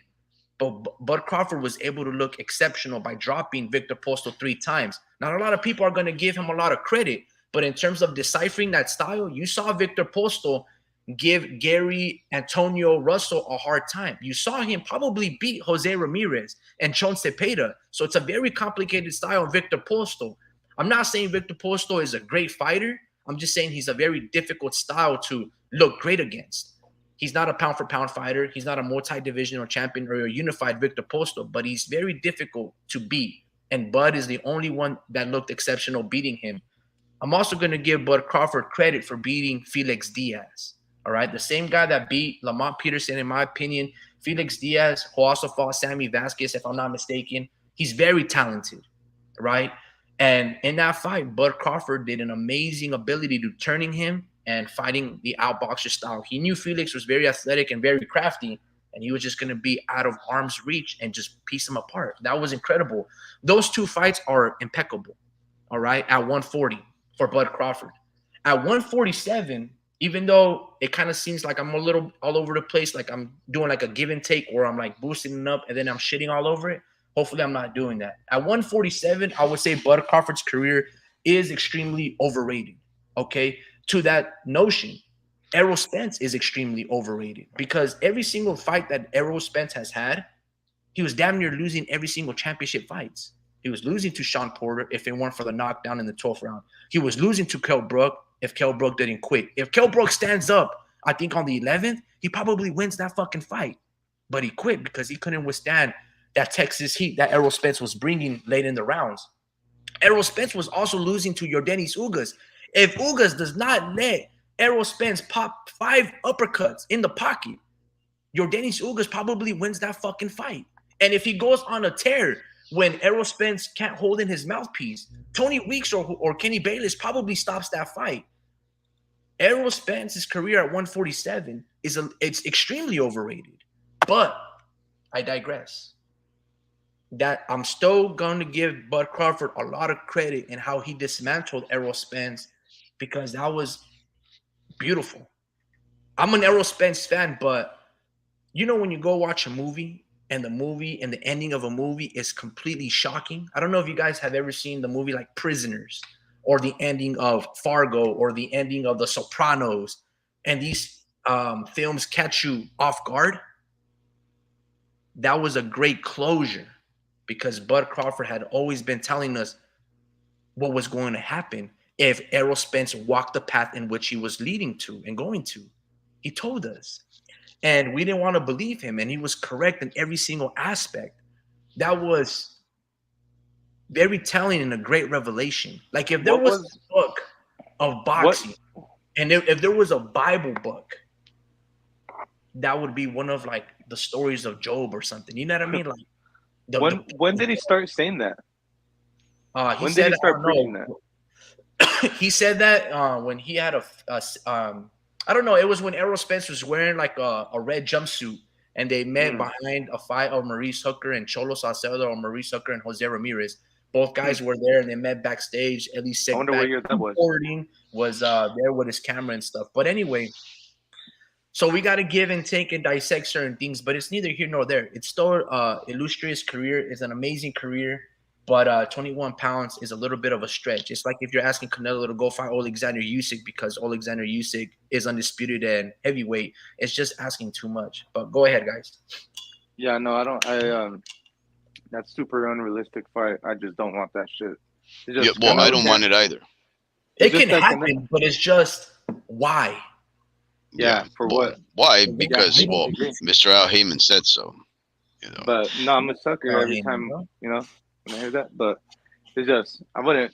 It's just there. It's just when you put both of them next to each other, like Terrence is so small, bro. Like there's so many, like there's levels to it. Like Canelo has so much mass, and there's only so much mass that he can lose, you know, and he can't get any smaller. And then for Bud, there comes a point where it's like there's dudes in between these weight classes that I'm moving up to get you that I can have trouble with still, you know, and I can actually become, or I can move up one weight class at 154 and legitimately give everyone a hard time in that weight class, you know. And I think he just needs to do that, man. I just hate that. I mean, Canelo versus Charlo was better just because of their size. I mean, Canelo's used to finding bigger dudes, but it's rare that you get to be as big and as sculpted as Canelo and box. You know, these boxers are skinny, bro. Like Canelo got to be good enough in boxing to actually gain a bunch of muscle and get good. Like, you know, you need IQ. Like your trainer is not going to tell you, hey, start gaining a lot of muscle. Like you're not, you know, you'll be a good boxer. It's like, nah, like you're going to stay at that weight class and you're going to drop the weight you have and you're going to be good at boxing. And then if you're good enough, you'll move up weight classes and you'll gain all this fucking muscle. Only Canelo got to do that, you know? And that's why these fighters are small, is because they can't take the punch or they don't have the IQ. But it took Canelo many years to get that build thick. that muscle. Yes. Yeah. You know, it's not like, even though he was doing a lot of Mhm. weight manipulation, you know, fighting at 164, 159, a lot of times in Canelo weight, there was a process, right? It wasn't like he just took a huge step to the moon and he was like, I've landed. You know, like, no, Right. it was all methodical. It was all planned. Mhm. But I will go to this. Mhm. If Bud fights Canelo Alvarez, that is a disservice to boxing. It is. If Canelo were to move absolutely. up, right, and go to heavyweight, it would be a disservice to boxing because your guys' legacies reside in where you guys made history. Okay? Let me repeat that. Their legacies is predicated upon where they made history. And when you make history, it is very important to preserve it. Canelo's history is at 168, not 160 or 175. Stay at 168 and be a king there and give us X amount of years of your time to reign. And you need to fight David Benavidez, Jaime Munguia, and all these guys. If he were to move up and fight and get knocked out by Joe Buck at heavyweight, you failed the boxing. The announcer. You failed the boxing fan. You failed your own history and your legacy. You failed us when you fought Bivol because you don't need to go up there, bro. You made history. Same thing with Jermell Charlo. Jermell, 154 pounder. He failed us by fighting Canelo, bro. You made history, an amazing run. By fighting Brian Castano and Tony Harrison. Those were amazing fights. I still go back and watch these fights. He should have at least given him a hard time, at least. Fight Sebastian Fundora, fight Mendoza, fight Tim Tszyu. You threw all that away. You got stripped. You punched your wife after the Canelo beatdown. Why are you going to do that? Bro. But Crawford, your run at 147 is incredible. The closure of knocking out Errol Spence was fantastic. Defended against Boots Ennis. Don't do these leap of humanity situations where you're like, I'm feeling myself. I think I'm king. I'm better than Mhm. Canelo. No, bro. Yeah, because moving up in weight is a Preserve that privilege. history, bro. Moving up It's in a weight, privilege. yeah, Yeah, moving go up for in it. weight is a fucking privilege. Like you should move up only like one weight class. I mean, not unless there's not enough of competition in between the weight classes. But man, there's plenty of dudes at what we're talking about. This is the fucking glory weight classes. You know, like these are the best weight. These are the main weight classes people watch. You know, so um, yeah, I think you should only move up one weight class at a time. I don't think it's. I think they should ban moving up two weight classes unless they approve that shit. You know, like it shouldn't even be a conversation, bro. Like, be good. Canelo needs. I just totally forgot about that. He needs to fight fucking David. He needs to get. Yeah, He needs to fight David. Like it's something. There's gonna be a big hole in my heart. Hole in yeah, my heart, bro. If he doesn't yeah, fight that dude, and yeah. No, if he, incredibly vacant, uh, yeah, disappointing, part hmm of our heart. If he, and that's the thing, Drew. That's the thing. If like we discussed in the last live, if rumors are to be proven to be true instead of dispelled to be a falsity, then we can expect to see the depressed 160 Charlo go up in weight to fight Canelo Saul Santos Alvarez Barragan, followed right after by 147 undisputed champion uh, uh, Terrence Bud Crawford, hopping 3 divisions to fight that guy. And what we concluded, Drew, is that all of this is of the making of Canelo, because Canelo is the only cash cow in the sport besides, let's say, Anthony Joshua and perhaps Tank Davis, Gervonta Tank Davis, who can tell these organizations and these promoters what they should do about his fights. And if he decides to take those guys on, it will be of his own making, no one else. The easy gullibility that he is showing at taking the advice, the maladvice, I would say, of Mr. Al Heyman, or maybe even his own, under the cloak and dagger maneuver, that he is basically just doing what Mr. Al Heyman is saying, because that could be the move. Maybe Canelo is just tired of taking on all these high, heavier caliber of fighters that he's been taking on for years, and maybe he's thinking of walking out into the sunset and just cash out. We never know, because we've heard the rumors of Mungia, and that's mm, not part of the plan. We've heard the rumors of Benavides, and if Canelo has 2 more fights for the PBC left, either that storyline of Charlo first, Terrence Bud Crawford second, is either a lie, and it's really a surprise to catch us off guard. yeah. Maybe it'll be one of those guys, and This, then the last one will be Benavides, or he would be extending his contract with the PBC and Amazon Prime.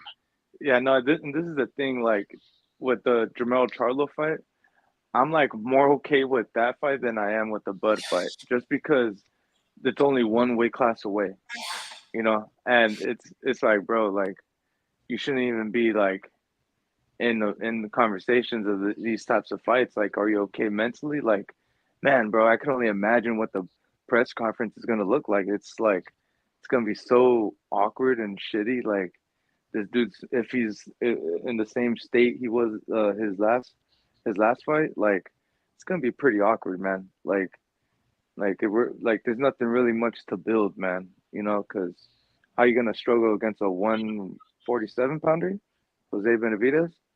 And nah, man, shouldn't even be. Yeah. Should be talking about Mungia and fucking. That's his path right there to fucking to.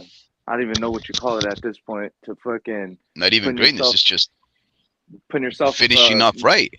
on the Mount Rushmore of athletes and shit. I don't know. Like you need to fight fucking.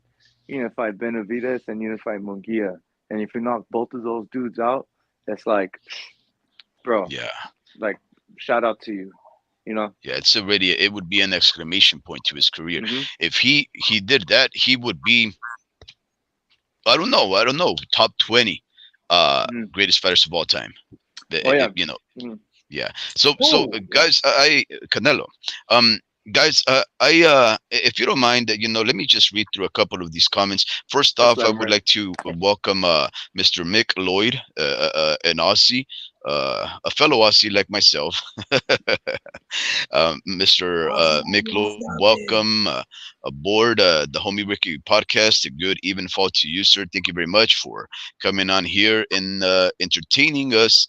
Or at least allowing us to entertain you, likely not educate you. We really aren't this bickery like the homie Ricky and I have been this night, but it's quite simple. Like I was saying, I don't want people to skip the lines. I want people to revere weight classes and respect them.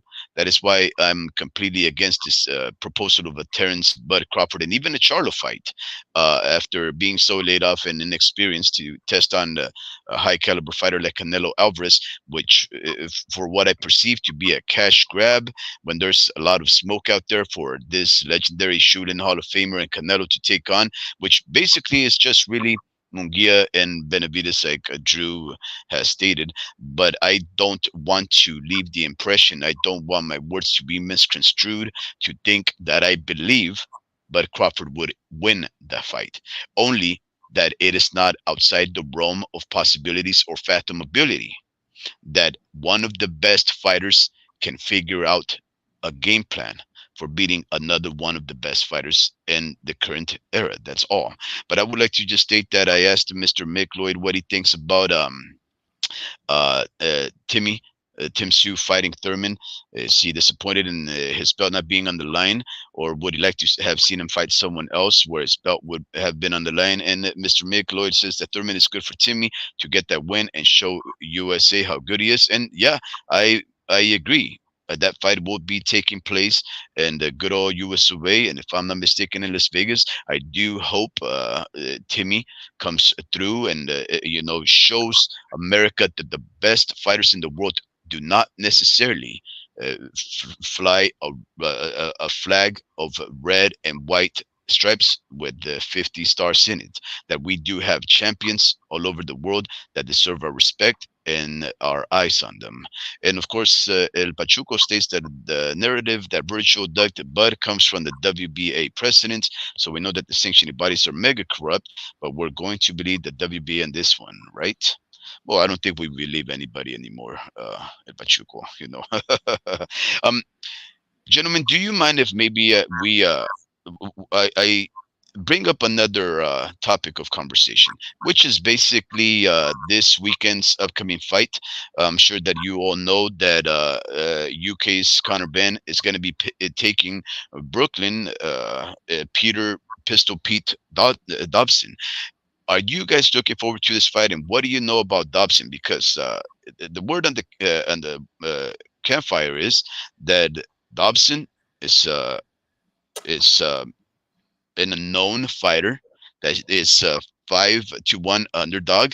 But some people are saying, if you know anything about this guy's a sleeper, and you would probably not be too off and putting a couple of bucks on his side to take on this fighter who is now coming off of this suspension in the UK under the BBBOC for not for testing positive for drugs. Conor Ben, who is now going to be fighting a second fight outside of European lands, coming over here to fight this American and Pistol Pete. Remember that Conor Ben, after he tested positive for some kind of substance, he went on a 17-month hiatus. Then he had one fight. And then in that fight, guess what? Although he was a very stellar, athletic display of pugilism, he wasn't able to seal the deal with a knockout, which has been one of the traits of his progress in the sport. He went 10 rounds. He did not destroy his opponent, and this was right off the fact that he was found to be under some kind of influence, and now he's going to be fighting again outside of the U.S. And there's been a lot of scrutiny. He is U.S. VADA testing. What do you guys think will happen in this fight, and are you guys looking forward to it?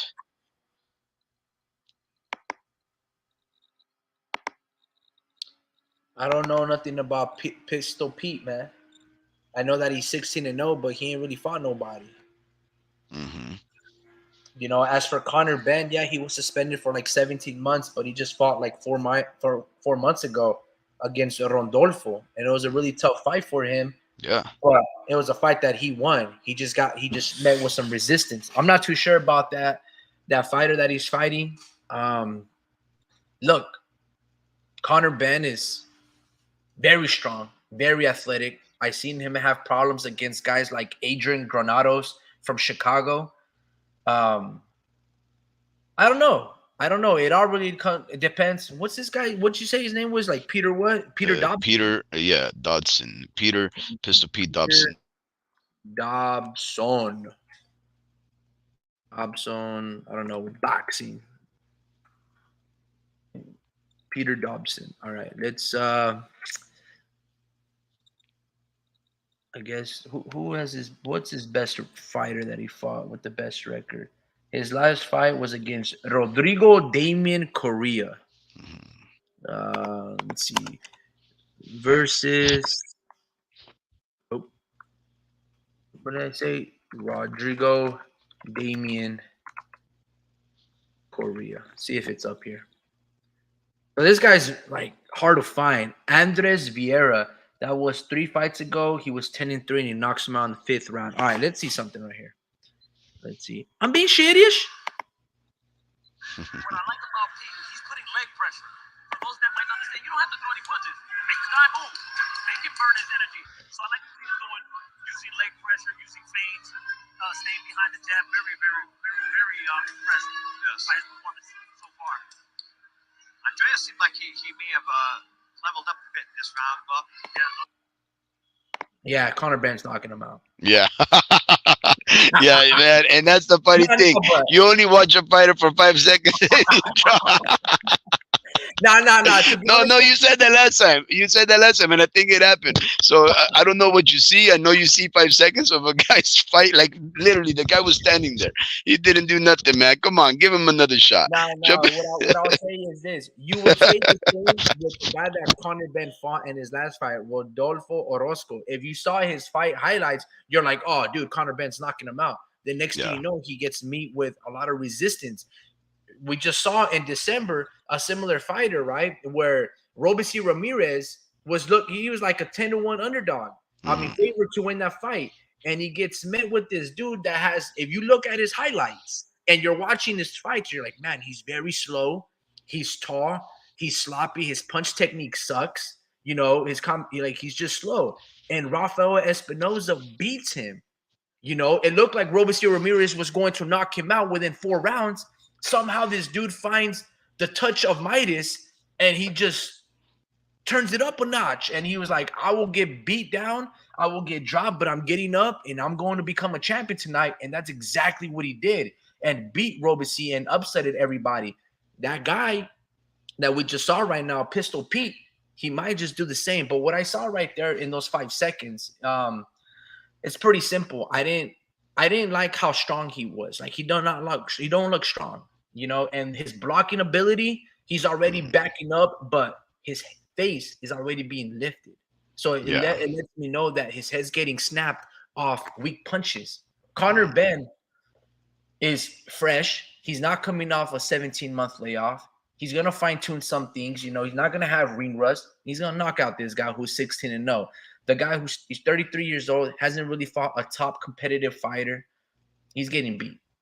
His legs look very scrawny. Conor Benn is a big ass dude. Conor should be Yeah. fighting guys like Cody Crawley. He should be fighting guys like Iamanta Stanionis, Boots Ennis, you know, Roman Villas of the world, but he's still fighting the same recycled guys that have winning records that he can knock out. That's all he's doing. Well, And you know, that's just the credibility of Eddie Hearn and just the dying UK boxing scene that they're just starving for another athlete because they lost their belief in AJ and the Dylan Whites and all these guys that at a global level, you know, they just no, I can't say at a global level, but you know, they've been on losing streak and a lot of people are turning their back. So they're, you know, thriving to the next best thing, and that could be Conor Benn. That being said, you know, but the thing is, it's not like the fights that he hasn't taken on with those notable names for me, because not that he's not calling them out. In fact, I'm not too sure if you know this, He's but not calling him out. Conor Ben is the only guy that's called out Boots Ennis. He's the only guy who's called out Terrence Crawford. He's actually called him out, and depending on who he's speaking about, he calls him out differently. Like for example, when he called out Boots Ennis, because that proposal actually uh, was something that they discussed. Even father of Boots Ennis, I think his name is Bosi Ennis, he actually stated, yeah, he goes, listen, that's good. We appreciate, you coming on here and offering us. But he said, but really, who are you? Nobody in Philly knows you, is what Boozy Ennis said about Boo Ennis, right?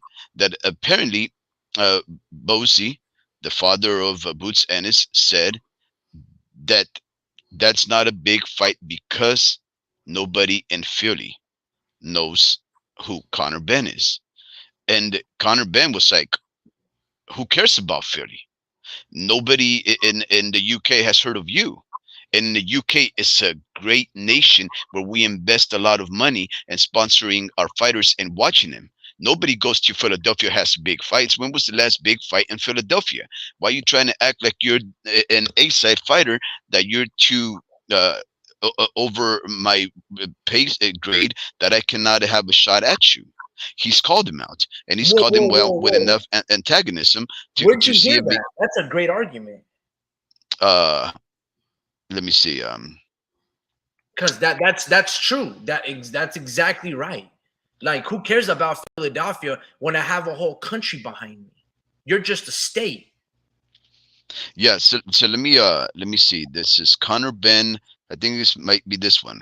Boxing News 24/7. Conor Ben calls out Boots Ennis, ready for the title shot by Jeepers Isaac. Right? So this is probably it.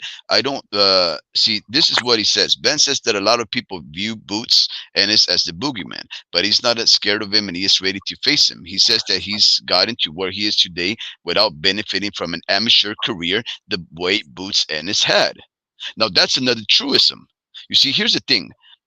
Conor Ben never had the long amateur career that Boots Ennis did. That Jerron Boots Ennis did. That's another truth. This guy was fast tracked into the professional ranks after having a rather short-lived amateur career. And one thing that Eddie Hearn has stated is that he's going to continue to move in quick. I mean, when you put fighters like Chris Van Heerden, Chris Ajiri, Samuel Vargas, and Adrian Granados back to back to back, that's pretty quick, homie Ricky. And They're that's not the and those are champions. pretty good names too. They are very good names. They got respected skills. Huh? They got good skills. Exactly, and he's overcome them, and he's knocked them out convincingly. And he Because he actually was has a eating couple of plenty names. eggs though. Hmm? He was eating some type of eggs. Like, I mean, let's make that clear. The guy was on the juice. Hmm. Okay, yeah. So I believe that a lot of people have, and he continues to say the same thing. He goes on. He says, "To me, Jaron, no problem. We can fight for that. Everybody seems to be scared of this boogeyman. No one is scared. No one is scared over here anyway. For me, he's a great fighter, talented, extremely gifted, and you can't knock that. But for someone that has so much amateur experience and someone who doesn't, like I still feel ready for that fight. The pro game is a different game. I had 33 fights. I fought Vanny Heerden in my 19th fight." And he goes on to talk about how he shares common opponents with Sean Porter when they fought Sebastian Fundora. He says, "I beat Sebastian Fundora way better than Sean Porter. When Virgil Ortiz fought Samuel Vargas, I did the exact same thing and I did it quicker." So he's comparing himself with other names like Virgil Ortiz, Sean Porter, Boots Ennis, fights that have been in comparison with them. He offered Mario Barrios a fight. He offered Jose Ramirez a fight, Jordani Ugas a fight, Keith Thurman a fight. And he said that he'd come to the U.S. He's actually called out these guys. And you got to understand one thing, homie Ricky. Conor Benn does not have to have fights with Americans, because he does have fights that will sell big and get a lot of views over there in European lands, in the UK, against his nemesis, what's his name, the Eubank, Chris Eubank, and the fighter that was gonna fight, uh, what was his name again? Uh, oh goodness, Kell Brook. He could have a shot with Kell Brook and Liam Smith. Any of those fighters, pitting them against them is a big money fight for the UK region. So he Yeah, doesn't he's the have to last come he for the got. US, but he's He's a still asking to come over here to fight American fighters. And when addressing Crawford, this is what he says. Now, here's what you got to understand. He was a little more antagonistic, more aggressive when addressing Boots Ennis. But when he talks about Terence Crawford, and as reported in Boxing News, Boxing Scene by Hans Thurman on the 29th of January, he ends it by going on and describing how he would definitely love that fight because that's what he's here to do. And this is how he ends it. Very respectfully, he says, "We could make the Crawford fight next. In boxing, you want to challenge yourself against the best." See the level of respect that he has for Terence Crawford. He understands that there's levels. He understands that Terence Crawford is the big boss at the top. But when he talks about Boots Ennis, he's like saying, "Who are you again in Philly? Yeah, well, What do this you the guys thing. do in Philly?" He don't want to piss off Terrence, man. You get a mad Terrence, man. You're not gonna fucking. You're lowering your chance of winning the fight if you make Terrence mad. You know, Yeah. you don't want that smoke, bro. Like, just you could tell, just our language, what we talk, what we the way we talk, kind of reveals the way we feel about a fighter. And I think with him, obviously, he's aware of the smoke that he can get with Terrence. With Ennis, I mean, he probably sees that he's not as confident as a Bud. You know, Bud, you piss Bud off, man. It's like he don't care how big you are. He's genuinely pissed, bro. Like he fights. He truly has like that dog in him, bro. Like so. Yeah, I don't even know how you got to that point, But but you don't think yeah. Conor Benn has dog? Conor Yeah, Benn but has he all just kinds of dog. yeah, but he's been How up can and you down in say so that much though? weight though. Yeah, how Hmm? and but How do you know that Conor Benn has a lot of dog based on the fighters that he's fought? How can you say that? Look, we just agreed, right? That the types of fighters that he's taking are capable, skilled fighters, and he's being moved quickly by taking those guys in a successive but this is the thing fashion. though. He went the decision with a dude like with Adrian Granados. Do you But know who didn't Adrian Granados got but knocked out didn't by? Boots Ennis go uh 12 rounds against Karen Chukshasian? This isn't about him. No, we're comparing fighters, man. We're talking about dog. I mean, are you gonna tell me that Boots We're Ennis talking has about more dog than Conor Benn?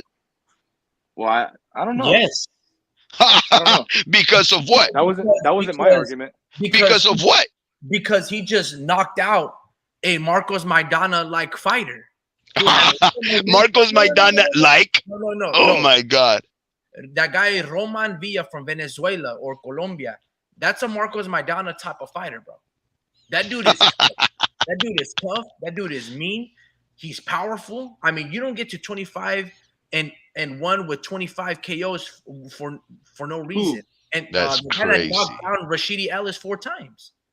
Wow, And called out the belt. making out Roman Villa to be the Oh next yeah, he's good. Maidana because he beat He Speedy could probably Ellis. beat. He could Yes. probably beat Oh Ben. my He could probably beat He's goodness. an Conor Ben. undefeated fighter. Dude, Mm. He could probably beat Conor I know Ben. you want to downplay it, bro. I know you want to downplay it. But remember, when Marcos Maidana fought Victor Ortiz, Marcos Maidana didn't look that great. Okay. And he was like, man, this dude is very flawed. He's kind of chinny, but he just fucking keeps slugging those haymakers. And he made Victor Ortiz, at my time, one of my favorite fighters, up and rising stars with Golden Boy. He made him rethink his life. I don't know, Jim. I think I'm a little too young. I don't deserve to be taking this punishment. I got a lot of thinking to do. He made him say those words, bro. Bro, that's Hold blasphemy. on. But So, Roy hold on. Mondvilla has never Sure. made anybody say that. Bro, but wait, I know. Roman Villa right now I can't believe I'm was hearing better this. than Marcos Maidana was then. Roman Villa Marcos Maidana became a great, when he made that merger with Robert Garcia.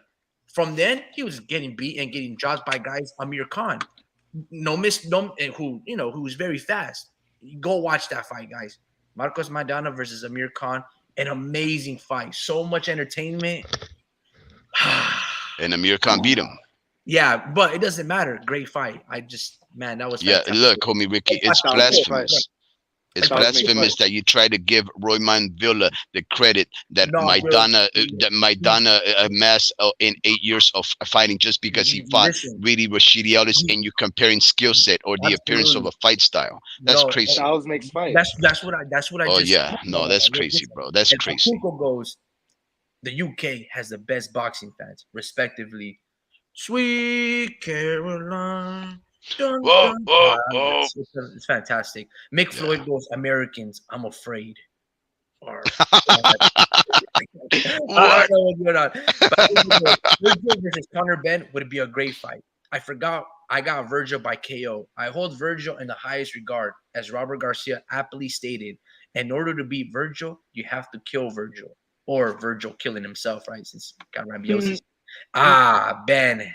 He gives Bud a very good fight. Let's see Virgil versus an angry Bud then. Yeah, man. I don't think Virgil can make 147. True 123 goes, bro. I think Roman Villa beats Conor Ben. Bingo. Let me highlight that. Yes, absolutely. Styles made fights. Mm-hmm. Absolutely. Dude, Roman Villa beats Conor Ben. So I that's just got money on that one. I got Oh, money on that bro. one if it happens. I'm gonna hop out for a bit. I'm gonna let y'all cook. Y'all do your thing. Have fun. I'll try to hop on later on. Drew, if that's what you really believe, I see, I see. He hopped off in order to not take my gambit there. But I would put money on that, and I would say that Yo. Conor Ben would. Are you here? Yeah, yeah. Okay, My bad. yeah. If you're there, okay. Listen, you say Roy Villa would beat Conor Ben. I got 50 bumps on that. 50 pesos? Well, we're waiting in Mexico, buddy. $50. I got $50. I got it for I got it for I got it for Ben. $50 worth of Bitcoin? I don't. I still don't have Bitcoin, but but Damn. but Nah. Nah, I think he let's. beats him, bro. Like, honestly, I think Roman Villa's been at that weight for a minute. I think he's a heavy-handed fighter, just like Conor Ben. I think he Mm, can trade with him. I think, um, hold on.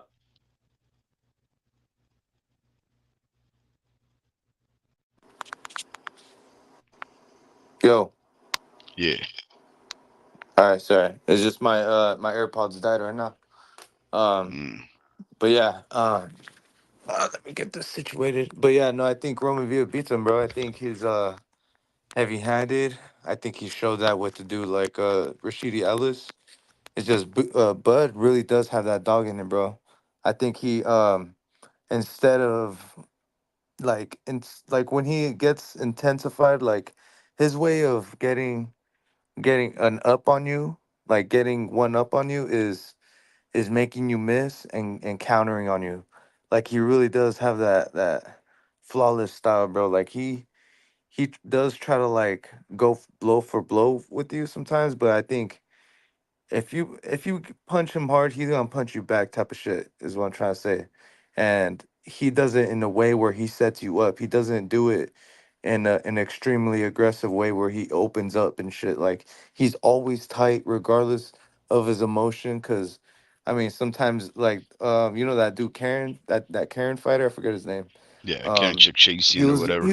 yeah, he gave him a hard time. He you could tell like Boots wasn't expecting his footwork, so he got like he got a little frustrated. But even in his frustration, he still maintained his composure. But you can Mhm. tell that was the most like most he had to think in the fight. You know, he was like, damn, like I wasn't expecting this type of shit, but I see it and I see how disciplined he is. And with mixed with that dog in him, that's what makes him a dangerous fighter. And for him to make somebody like Romain Villa look that bad, dude, I thought highly, I still think highly of Romain Villa. That's why I think he beats fucking Conor Ben, but he just kind of did it in a way where he just outboxed him and actually buzzed him a couple times. So I think he's there to get hit, but I mean Conor Ben is too, bro. Did did I think did Boots puts him did out. Roy Villa even keep his head off the line? What do you mean? Yeah, does he keep his head off the line, or does he just continue walking forward with his head in the same position? Does I he? mean he does kind of like he does kind of remind me of a Marcos Maidana, bro. Like he does kind of move his head a little bit, but he is there to get hit, but he's super heavy handed, bro. Yeah, He's heavy handed, and I think he's got that like middleweight power, bro. Like he punches hard, bro. So I think he lands a clean one on you. It's like good luck, bro. Because that's crazy. Connor Ben's style, like I don't know, like he's still there. He's trying to like have that flawless style, like Boots, but he ain't Boots, man. Like he doesn't bring his shots back as fast enough. Like he's like there to get hit. Like I think Roman Villa can get one on him, and I think he'll actually put him out just like Rashidi. Like he'll win like a decision like him and Rashidi, and I think Boots puts them all out. Like I think he puts out Conor Ben easily, like easily, bro. Well, Like then he he ain't should have like taken that fight and not talked about how Philly doesn't know no Conor Ben. He should no have just that's taken that fight. nah, that dude's a cheater. That's why. Oh, okay. Yeah, well, then Canelo's a cheater. Nah. So let's read. Yeah, well, yeah, actually, All right, he fine. was, But I don't let's read care. a couple of these things right here because But I think I'm he's being a clowned cheater. on. Then you said it right. Yeah, He's a yeah, cheater. yeah. I think he's yeah, I He's a think cheater. let's read a couple of these things because I think me and you at Pachuco he says according to you it has to be me because the only one who would have said something like this. Bud beats everybody with one hand tied behind his back. We can go further. Bud beats everybody with one eye as he wears a pirate patch. Um, so yeah, so that's what I was afraid of, guys. I was afraid that you guys will get the impression that I'm saying Bud would beat everybody. No, my hypothesis, and it's really a truism, really, is that the sport of boxing is a sport of a puncher's chance, right? We all know this. On any given day, you never quit because if you continue on with the fight, you can land one punch and you can change the outcome of the fight. Like Julio Cesar Chavez Jr. was losing at the hands of Sergio Maravilla for 12 rounds until the very last round when he was getting pieced apart. He throws a punch. He's continuing to relentlessly come forward to see if he can clip Maravilla. He hits him once. He almost knocks out the guy. But the Argentinian gets up and he continues to fight on and he wins that fight. This is the puncher's chance. And all I was saying is that weight is not the thing that wins fights. It's just an angle for allowing you to win fight and to be more assured of a win.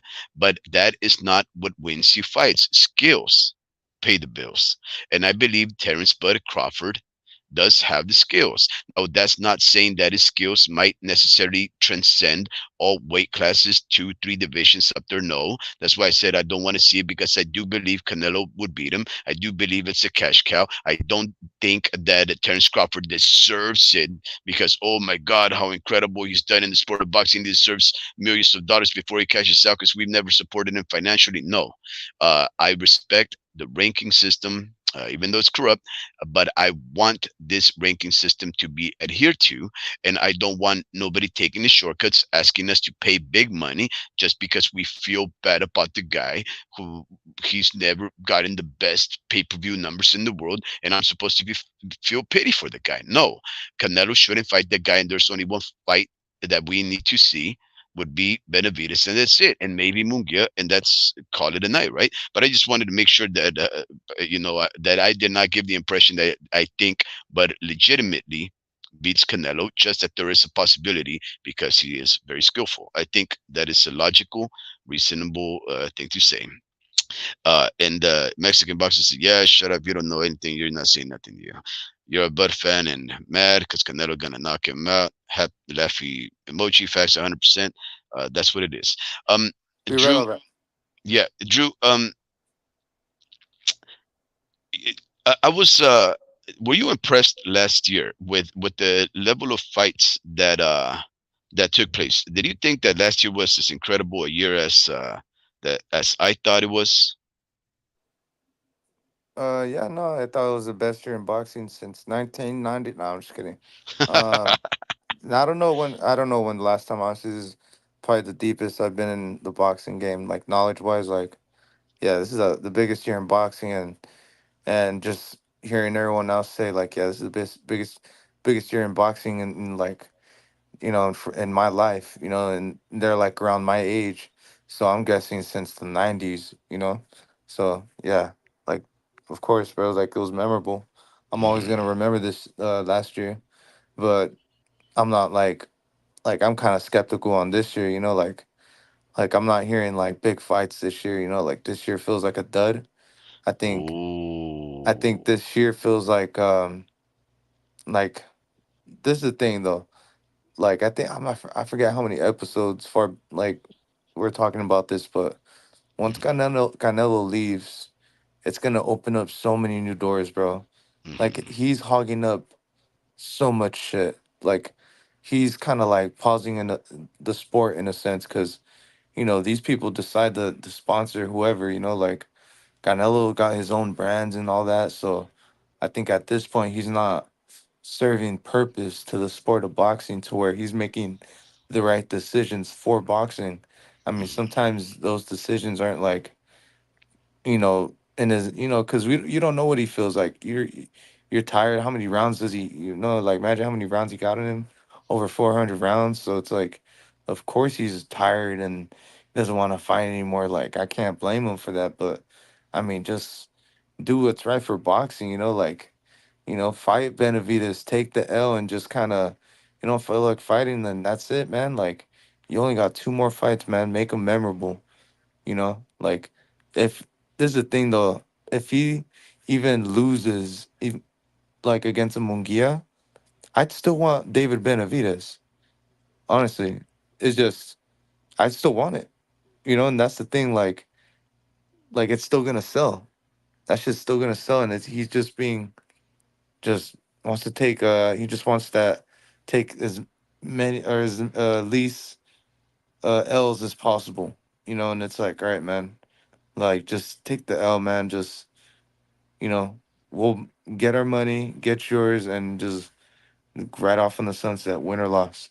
Mhm. He's a legend, win or loss, so Mhm. um yeah, no, he needs to fight Benavides, like we are saying earlier, but he's hogging up so much, and I think once he fights those two guys, whoever, like Crawford and Charlo, I Mhm. think, I think, and I hope he retires.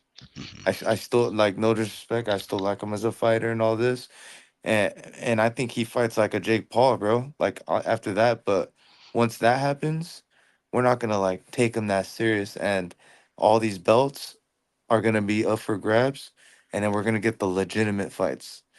2025 is the year, in my opinion, and I think 2025 will be like 2024 was a preview of 2025, just because of the cards or the dominoes that are gonna go down. I'm like there's a lot of champs that are gonna retire, a lot of new champs that are gonna come up, and I think you got the Carmel Mountains coming in. You got the some of the heavyweight prospects. Jared Anderson's gonna break into the scene as well. Um, yeah, you got all these guys, and I think Canelo's really like the center of all that. Like they're trying to build Like dudes want to be on a Canelo undercard, and that's kind of like getting in the way of shit, and it's kind of like, like of course you're gonna get paid more on a Canelo undercard, but um, Wait, yeah, no, once Drew, it's gonna free up a lot of shit. do you wait? Are you saying that this year has the potential to be a dud year Hmm. because Canelo may not fight Benavides? Are you really appropriating that much influence to the sport of boxing and passing this this global judgment of the movements of one individual? No, I think if he fights Charlo, it'll I think if he fights Charlo, it'll kind of like it won't take it don't doesn't really take away much from Canelo. It'll just kind of like he'll have a historic lows on pay-per-views for that fight, like put it that way. But honestly, I think the Crawford fight, as much as I say, like it's gonna sell, bro. It's gonna fucking sell. And and that's the thing, like it's gonna be so one-sided though. Like imagine we just get like it's so, what if it's a boring fight? Like like I don't know, it's like we're gonna get another fucking Charlo fight. We're gonna get a dude that's gonna be running and just we're gonna get that same feeling as the first Charlo fight. And I'm pretty sure Jamal is gonna give him, fuck, never mind. I don't even think he's gonna give him much of a match, bro. Like Crawford's gonna be his hardest match. But I just man, I just don't see it being like a competitive fight just because we know where Crawford's been at, and I just, man, you just can't grow that much muscle in between that much time, man. Like he said, this year he's gonna fight him. That's 10 more months, bro. You got to build muscle right now. Like like this, and then you got to see if you're good enough to fight at that weight, whatever weight you're thinking about fighting him at. It's ridiculous, bro. Like I'm pretty sure he's putting on muscle right now and just ruining his body. And that's the Hmm. thing. Like once you gaining weight, right? He's pushing muscle. Like he's pushing weight right now. You're literally stretching your skin. You can't shrink that back. Like you're getting, like there's a reason why Canelo can't go back down is because he just has too much muscle that's like kind of like permanent now. And Hmm. Crawford's kind of fucking up his body in a sense. He's not like just like fucking it up like really bad, but I'm saying like for him to fight at 154 even, it's like fuck, man, like you're gonna be extra strong, I mean, but man, you're just fucking up your body, man. Like you just kind of want to, like you're gonna take unnecessary, like your body's not gonna be broken into like you're gonna be taking super middleweight power, and Canelo hits like a heavyweight. You're Yeah. fighting a heavyweight power in there. You're gonna go flying. You Like know, I don't think man, I don't apply that much. Look, okay, Canelo didn't fight Benavides last year, right? And the year of boxing was still one of the most incredible, if not the greatest year of boxing, and nearly my 40 years of watching the sport, right? Um, And I would not say that if Canelo fought this year, that because of Canelo not fighting this year, Benavides or something to that effect, that it would be a dud. Because if you look into the fights that are being made and mandated, and the way that some of these fighters are implementing their influence, and I don't mean ill-gained influence, but actually the influence that they have because of the way that they climbed up the ranks, and that now they're demanding that they implement the mandatory position is because of that. There is so much possibility, Drew, that this year is going to shape up to be one another very equal a great year to last year's. Remember, last year's we had fights of the year that were ill promoted, right? Like for example, we had Hafizinian fighting Neri, and Neri is going to be fighting Naoya Inoue this year, right? That fight, if I'm not mistaken, happened on a Thursday night. It was not heavily promoted. It was one of the few Thursday night fight with Golden Boy that Golden Boy actually put up for the zone. If you were lucky, you watched that fight. It turned out to be a fight of the year contender, one of about four or five. But nobody expected that fight, and it was very weakly promoted, so that it became one of those fights of the year for the few people that watched it. And then those few people that watched it spread the news of how great that fight was, and then it started to spread. And that gave the opportunity for some of the boxing fans to come back into the fold and say, hey, I'm missing stuff here.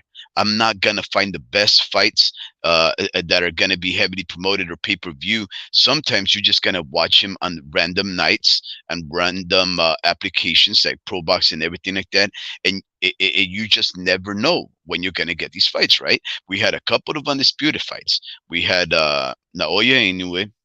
We had women undisputed fights. We had upsets of the year. We had underdog of the years. We had performances of the years, and that's really what makes a great uh, boxing year, right? Uh, Not necessarily that the fights live up to the hype. Like for example, the homie Ricky and I, we always go back on whether or not this Errol Spence Jr., Truth Spence Jr. versus Terrence Bud Crawford fight lived up to it. And the one thing that we agree on is that I once referred to the fight as anticlimactic because I think the boxing world really had that fight as a 50-50, thinking it was just going to be much more competitive. And when it wasn't, some people felt disappointed. I myself felt disappointed because my guy, the True Spence Jr., he didn't live up to the expectation that I thought that he was going to come with in the greatest of magnitudes of fights for undisputed at a glamour weight. But it turned out that the performance of Terrence Bud Crawford was so spectacular that that was the storyline. Like the homie Ricky just expressed like about an hour ago. It was the fact that he defied our expectations, that the sport of boxing is not what we perceive to be, regardless of how many people try and say it, a sport of foregone conclusions. At any given day, you can be quite surprised by it. And I think that's one of the most intriguing aspects of the sport, the fact that you don't know what to expect. So if we look back into last year, we had all these incredible fights, guys that came out of nowhere.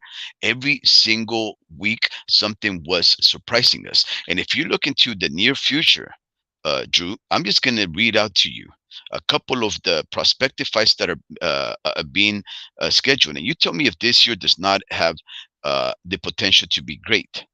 For example, you know that Devin Haney, he went up to 140. He relinquished all his belts at 135 at lightweight. And now, as a result of that, we got one of the most boring fights last year in Shakur Stevens versus Edwin de los Santos.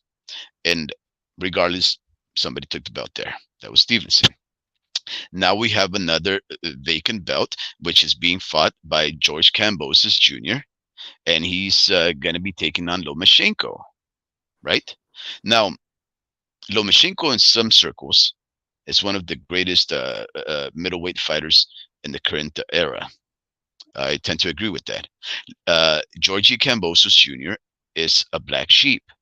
He's a type of fighter that if he comes in to the best of his abilities on a good night, he's good enough to beat who should be a de facto undisputed fighter in Teofimo Lopez. He can upset your expectations. He can ruin those plans, right? So he is a ruiner. He is a black sheep, but he could also be a dud. So that right there is an intriguing matchup because we don't know what to expect from that guy. Is he gonna surprise us? Is he gonna take on the nearly 37-year-old Lomachenko and surprise him at a moment when Lomachenko might be at his most vulnerable because he just got robbed of his undisputed championship? Or is he gonna get that crazy aggressive Lomachenko who's trying to just for one last hurrah try and claim another belt or as many as he can before he calls it a night, right? That's just one of the fights that's coming up, right? We also have William Cepeda, who's fighting for this IBF lightweight eliminator versus Maxi Hughes. Recall, Maxi Hughes is the guy who arguably should have won his fight that he had with Georgie Cambosos, the Aussie, right? William Cepeda, the guy who just beat Jojo Diaz and he threw about a dozen punches, one of the most exciting up and comer and really competitors at 135. He is really one of those guys that can have a shot at becoming one of those vacant title holders should he overcome Maxi Hughes for this IBF eliminator, right? So just think about that. We may have four new champions at 135 because Emmanuel Navarrete has now been allowed to go up to 135 to fight what's his name? Oh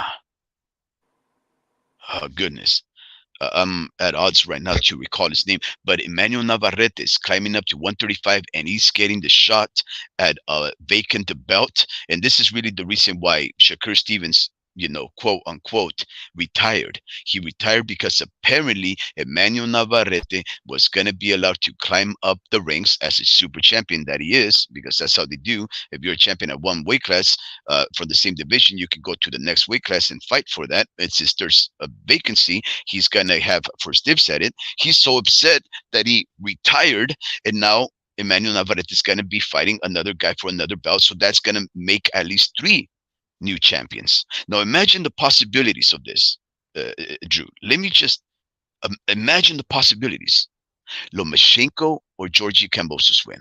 Whoever comes out on top fights Camarón Cepeda or the guy who he's going to be fighting. Or he fights Emmanuel Navarrete or the winner of that guy.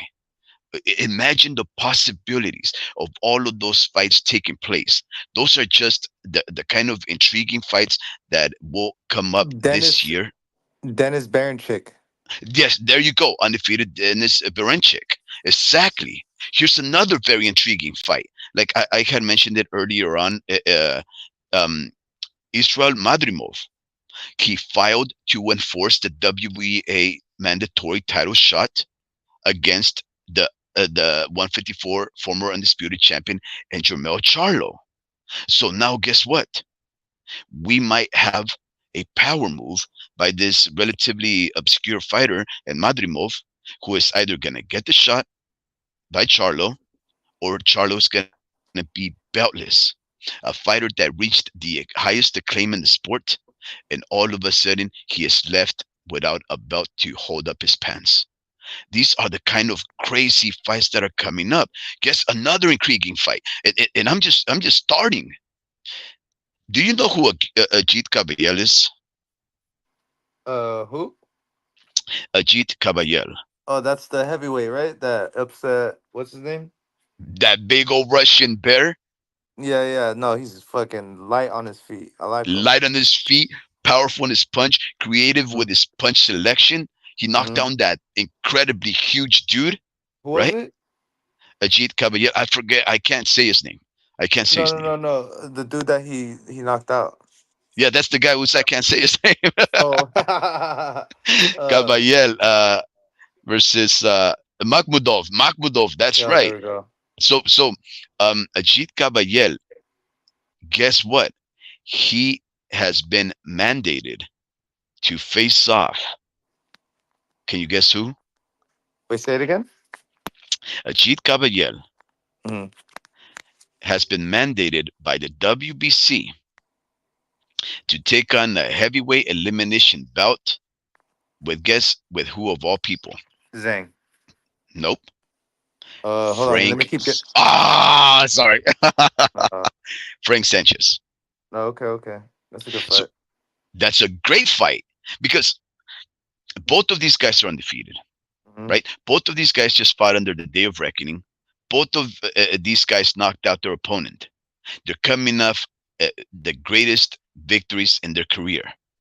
And whoever wins is going to win this elimination title bout for a championship for the WBC. Mm. The WBC is the one that Tyson Fury holds, right? Now, Mm. these are just some of the fights that are coming up. Here's another one that's being talked about. Now, in light of how the plans of Ryan Garcia fighting Rolando Romero have fallen through the cracks, and it turns out that Ryan Garcia looking like a girlfriend without a date at the prom. Uh, Now this guy is back in talks with, guess who? Oh, This one I'll let you guess. wait, say it again. Ryan Garcia is in talks to fight someone, Oh, Devin. Devin Haney. Now you tell me how that's not one of those fights a la the Tank Davis, Ryan Garcia, that's not going to get the casuals hyped about it. Or even some of the hardcores, the guys who know that these guys as teenagers fought 6 different times. Tell me that's not intriguing. Uh, Yeah. all of these fights, and here's another one: an undisputed female fight between Siniestra Estrada versus Yocasta Valle. Mm. Yo, We have Valle coming off of an upset too, no? well, she it was a good scrappy fight because Yocasta Valle is not she holds 2 belts. Sinestra Estrada holds 2 belts, if I'm not mistaken. I think maybe Yocasta holds 3. Uh, but she is just shorter and less powerful than Siniestra, less less technical. But she has a lot of high output. She is very feisty. And Siniestra Estrada actually looked quite bad in her last fight. In fact, my homie Ricky and I believe my mother, I forgot if I saw that fight or not. I think I didn't. But they agreed that Siniestra Estrada likely lost, but somehow she took that win. So Siniestra Estrada, who's about 36 years of age, who had her last fight look worse for wear, somehow she eked it, and Yocasta Valle had a pretty clean, dominant display against her opponent. They're finally gonna meet for undisputed. Now, what I'm showing to you, Drew, is that there's gonna be undisputed fights. There's going to be a lot of vacant belts with notable names.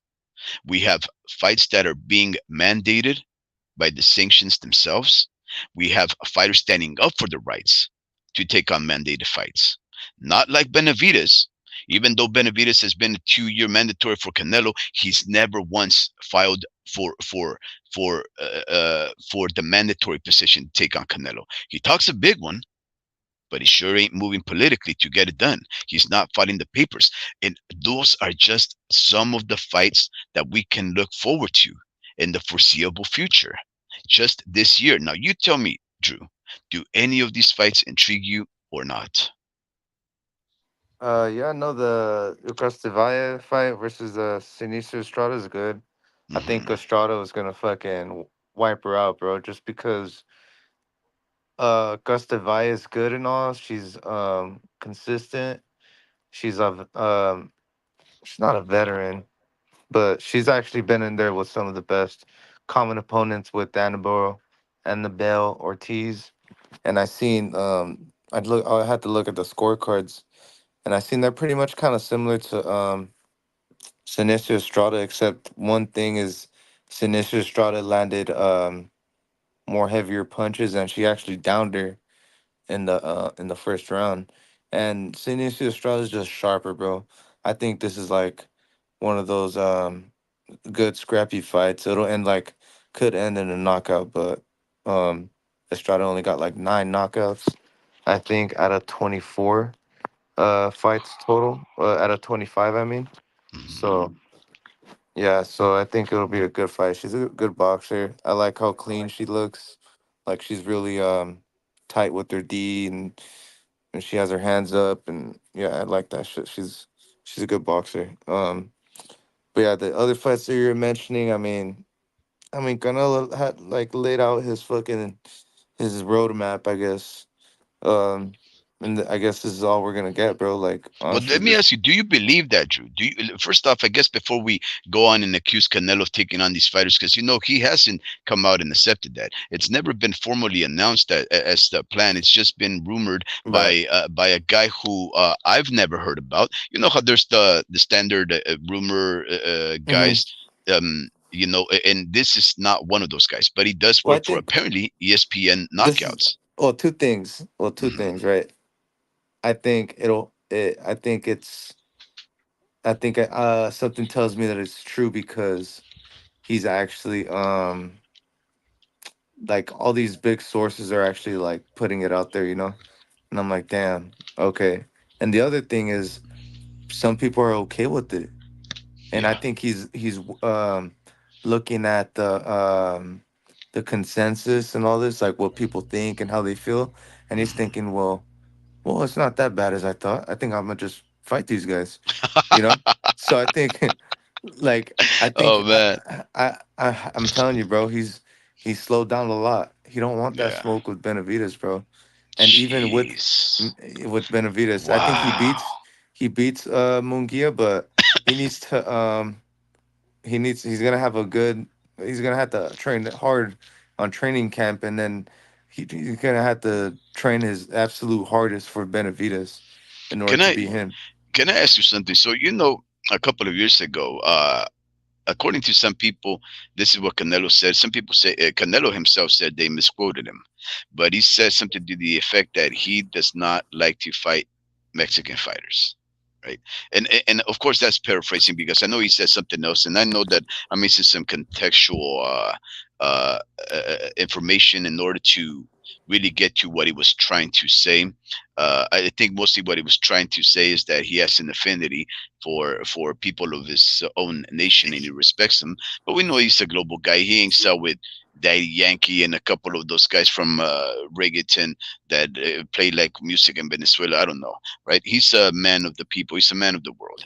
But when he said that, let me ask you: is there any possibility that the reason why he would take on fights with Charlo and another Charlo and a Crawford instead of a Benavides or a Munguia is because he doesn't want to ruin a fellow Mexican's careers so that they may one day have the shot to be the next big Mexican star like him. Because once Canelo leaves, see, the thing is this: in the history of the sport of boxing, there's always been a Mexican champion that people can rally behind.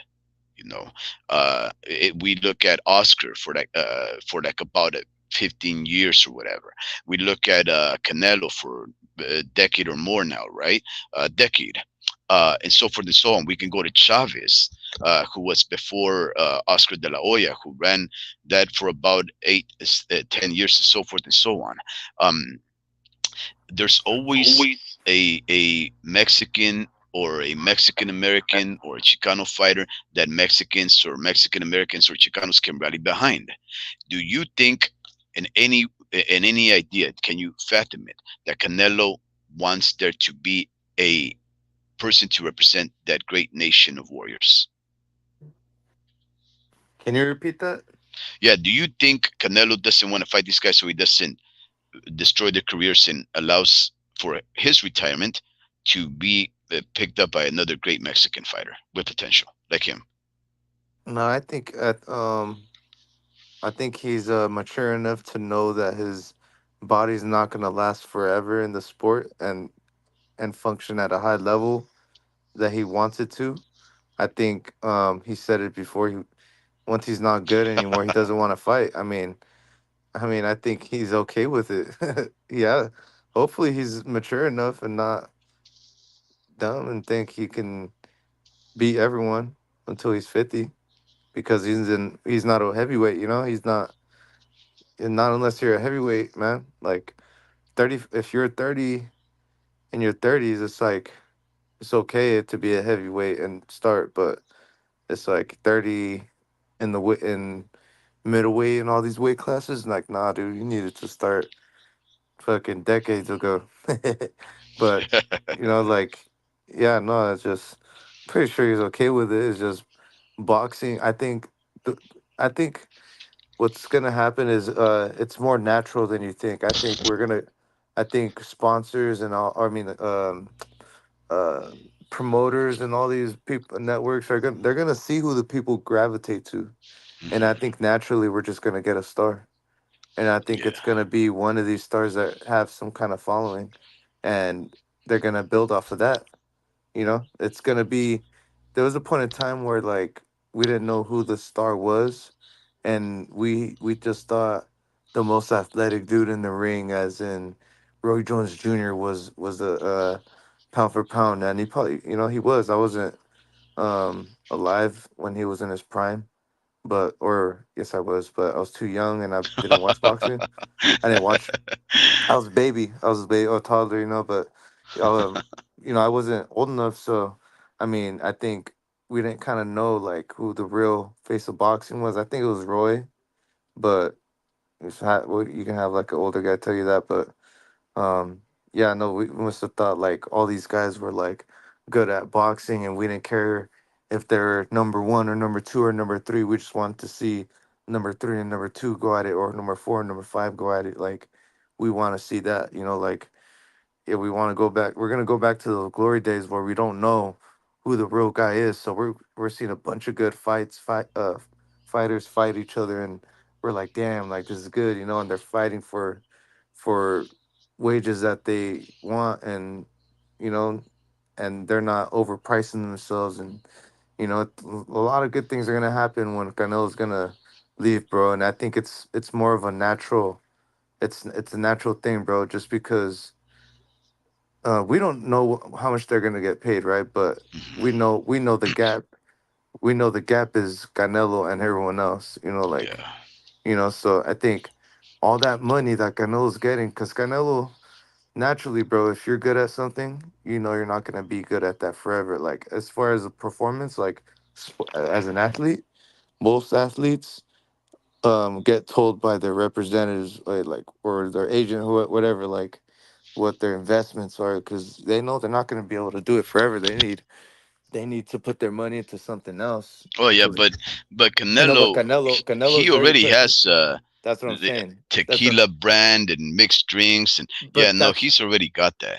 that's what I'm saying. He's doing it at this point for branding, and Yeah. he's doing it for like his put his name out there at this point. You know, and I think he's mixing that with his career, and it's kind of like you're supposed to do that before, man. Like, you know, but you know, fighter, that's natural. You know, like he's trying to get that. He's trying to get different type of money. He's trying to get that business money now. Like now that he's kind of phasing out, like all that money that we're paying to watch fighters, Mhm. it's been going straight to Canelo's pockets, bro. As of the last couple years, the majority of it has been going to his pockets. But then now we're gonna have all this money laid out. We're gonna be like, now I have more money to spend on Boots Ennis and Estanionis. Like there's gonna be more money in my pocket, and there's gonna be more money in their pocket, because we're gonna see what we want to pay for, and we're gonna, like, you know, You know, choose. We're gonna see. Well, I'm gonna watch every fight. I mean, if there's good fights, like, of course I'm gonna yeah. watch it. But I think a lot of great. I think a lot of great fights are gonna happen once Canelo retires. And I'm When it not comes to saying that to when it judge. comes to To yeah, go Oh, ahead. sorry. Yeah, no, I was just gonna say when it comes to Canelo, I'll just leave it at this. If these next two fights are the end of Canelo's career, like maybe he has business for the boxing where he's contented and he's already happy and he already knows that what he's doing is not befitting the legendary legacy that he's left behind. If he decides to walk away from the sport, this is the only thing that I can imagine. I can imagine that Canelo reached the highest degrees of importance in the sport, and he didn't go out with a bang. He went out with a whimper, uh, fighting Charlo, Charlo, Crawford, three of the most undeserving fighters that I can think of that should even have a shot against Shoe and Hall of Famer. When he should have fought Benavides, and maybe, maybe now Mungia, just because they're mandatories, just because they're in this weight class. And one of the things that I just want to say, because I know that El Pachuco is, he's very firm in his beliefs, and there's a lot of times that I agree with him. But he said something right here. He stated a few messages back. He says it comes back to the following: why doesn't everybody else take the tough fights? Andrade was a weak fight for Benavides. Why does Benavides get so much credit? And the reason for that, I guess you can just say, like, what? Who else is out there at 168 for a tough fight? You know, the most that we can say about Andrade, if you want to try and criticize him and say that he's not taking on the toughest fights, is that why hasn't he climbed up the rings? I mean, I know there's some rumors that have that apparently, Benavides has stated that he would go up there and beat Better Biev, but yet he just talks it, but he doesn't walk it. So yeah, he's a talker, right? That what else is new? All of these fighters are talkers, but Benavides has been the mandatory for Canelo, and we still can't understand why Canelo doesn't take that guy. If Benavides is underserving because he hasn't taken on any fights, well then Canelo should just take him up because, well, he's never prepared himself for a fight the caliber of a Canelo. But Nah, then Canelo knows what's up. but Canelo if knows what's up. Benavides has been there for 2 years, what's the excuse? Like, what's the excuse? Why doesn't Canelo just take him out and just show the world? Yes, listen, he never fought the tough fights, and this is how to Yeah, prove it. and When he this is stepped up to me, he didn't last. He looked like inferior. Because that's the thing, though, Drew. When you fight better level of competition, it prepares you for the highest level of and this competition. is also another big thing. Knowing yourself as a fighter also makes you a great fighter because you know yourself. You know, you trust yourself a little bit more, and knowing yourself is believing that somebody else can beat you as well, and that's Benavides, bro. Like I think he feels that in his soul, bro, and I feel like he's trying to protect the brand at this point, bro. Like he's got product to sell, like he wants the Mexican people to be behind his back to like sell his shit so he can sell his product. They're always going to be there, but he's always trying to he's just trying to move up the rankings because there's always he's in the alcohol business now. No, Mhm. like there's Modelo, there's Corona, like he's a big name and he has an opportunity to really expand his brand, you know, like big time. So, um I think he's doing it to please the people, because what next time we're gonna see him is in a press conference. We're not gonna have like a choice to really put on him or like a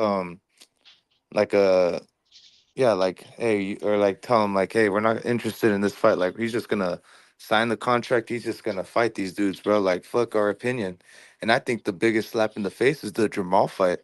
Like how you gonna have this incapable dude that's mentally like ill like take this fight? Like there's so many more.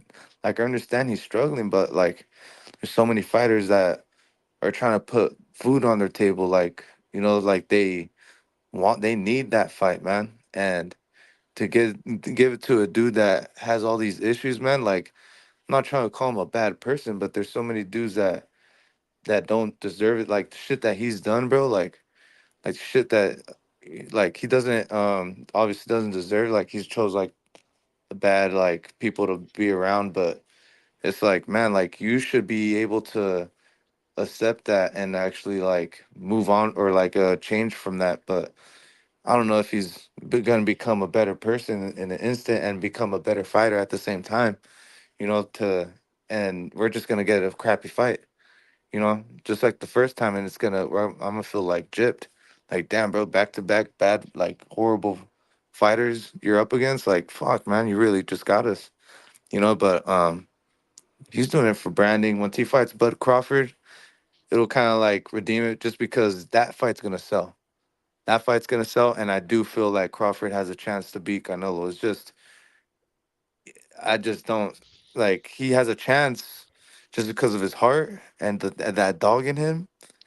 Mhm. But Canelo is just that big dog, bro. Like he's just he's a bigger dog, bro. He's just gonna fuck with that little Chihuahua, and the Chihuahua's just, you know, it's like all, Yeah. like he's gonna, but the Chihuahua's gonna puncture his skin, you know, like I've seen Chihuahuas like fuck up like pits, and the pits all bleeding and shit, and he's like, Excuse what? no, like for example, I know it's a little different. Like my cat will fuck up my pit, and he'll bite him, and then he'll bleed, but he won't notice, he won't feel it. He'll just be all smiling, and he's bleeding. You know, Cause like yeah, he's letting himself. that's Canelo. Yeah, He's yeah. like, like he's like, oh yeah, that was cute. Like he's, it's just there's levels, bro. It's too much weight, 21 pounds. Like, be realistic, man. Like, damn. Let's uh let's read a couple of these messages before we call it a night. This has been a very lively chat tonight. I think I rubbed off some people wrong tonight because all I'm saying is that this sport is full of surprises. That's all I'm saying. It's full of surprises, corruptions, intrigue, and other machinations. And I wouldn't hold it against anybody to take my words of slight cynicism and think that I am being completely um, in favor of some things when I may not necessarily saying that. I'm just not discarding them to decide. That's it. But um, let's read a couple of why didn't Bud not fight the young, hungry Lions? Virgil, Stanionis, Butayev, Ennis. Crawford and Spence held up the 147 division. Oh yeah, that is true. Spence in the case of Spence, he absolutely did. He when he was injured and long laid off in recovery, he I think he was taking like a fighting average of every year and 2 months. But when he came back on, of course, he fought good, notable names and champions. So that made up for it. But yeah, no, without a doubt, he held up the division. But at Crawford, he fought whoever can get in line with. Virgil Ortiz, he had shots to fight, and he kept talking about it. At least Oscar De La Hoya was talking about moving Virgil to fight Terence Crawford. But guess what? Even when they made the mandatory status, they never filed to mandate it. That has to come from those guys. That has to come from Golden Boy and Virgil Ortiz, and he never filed for that. Virgil Ortiz instead decided to fight after I think he was available to fight Crawford should he want to, because he was in the top five or so after Kabliauskas, Mean Machine Kabliauskas. He didn't. He decided to fight that UK fighter McKinson, or maybe he's American. He's a good little southpaw, and he stopped that guy. Uh, and then he went on that whole thing about fighting Stanionis. Stanionis had been in Ravshav Butayev, and then he just made Stanionis wait for him for like 2 years while he was dealing with his health concerns. And now Virgil Ortiz is fighting upwards of 160, and Terence Crawford hasn't even been allowed to go up to 154, and yet we're talking about why Bud Crawford shouldn't fight Canelo at a higher weight class. But guess what? Virgil Ortiz is at a higher weight class than Bud right now. Um, yeah, Drew. Of course, I believe you're right. Canelo wouldn't get off the couch for less than 610 mils. So he's short of that. And El Pachuco continues. He says, "In my book, you don't get too much credit for beating fabricated PBC fighters. Canelo will not get credit for beating a Charlo, just like Bud versus Spence." And this is true. PBC fighters get whooped when they fight outside of the protection plan. But if beating Spence is not worth much, it definitely is not anomalous. And Navarrete is fighting the Ukrainian fighter. Yeah, that's true. Baranchik, I think is what his name is. I think I've seen that guy fight a long time ago. I haven't seen anything recently of him. But I will say this: Ukraine has been producing a lot of notable names and good fighting regimen that they have over there. So I wouldn't be surprised if Navarrete is there for a hell of a fight, because we do know that Navarrete is a flawed fighter, and he last one of his last fights at 130 with Liam Wilson right before he fought Valdez, if I'm not mistaken. Uh, that fighter knocked him down. And in fact, I believe that Navarrete had a long count where he should have been counted out and knocked out, if not mistaken. It might, but in my mind, may betray me. I don't have the best memory. But yeah, please get back to us, Pachuco. If Eddie Reynoso tells you what what Canelo says. Um, let's see what else. Mexican G says that Andrade was a boogeyman. And I think Canelo's going to have an easy time with Benavides. Yeah, see, the thing is, Pachuco, the styles make fights. Um, we've seen Canelo struggle with taller fighters, and it's logical, right? I mean, look at Canelo. The guy is fighting 5 weight classes from where he started, right? Uh, Going up to 175 at that stature with that bulk, with that mass, Unheard he's of. really, and yeah, exactly. It's unheard of.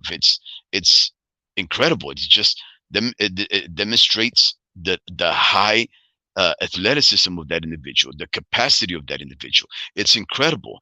They And said they said mhm. the only Mexican boxer to like get close to that was a dude named Salvador Sanchez, and he fought at minimum weight or something like that, and he fought all the way as heavy as 160 or something like that. Salvador Sanchez, Yeah, Salvador Sanchez. the guy who died at 22 years of age. Yeah, he's young, young bull. Yeah, yeah. I uh, there's rumors that they killed him. The region Really? of the region of Mexico where that happened, there was this curve. Um, man, I forget the rumors back then. I forget the rumors. I was a kid when my parents would talk about that, and they would tell me Mhm. the stories of all these. And see, here's the Oh thing. yeah, you told me before. You told me about this before. Yeah, well, it's the Mexican people that live around there. Oh nah, I'm tripping. He didn't fight at 160.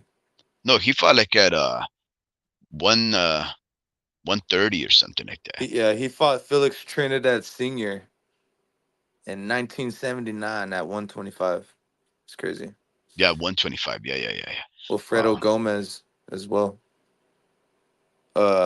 At the sports at Caesar's Palace, 1981, ended up in a knockout. But yeah, Let me salute one of our new listeners, Boxing Magic underscore Mex, Mexican flag side. He says, new here. You're talking about Duran. Good even fall to you, Boxing Magic Mex side. Um, Robert Manos de Piedra Duran. No, we've been talking. We were discussing the this weekend's upcoming fight, Conor Ben versus Pistol Pete Dobson.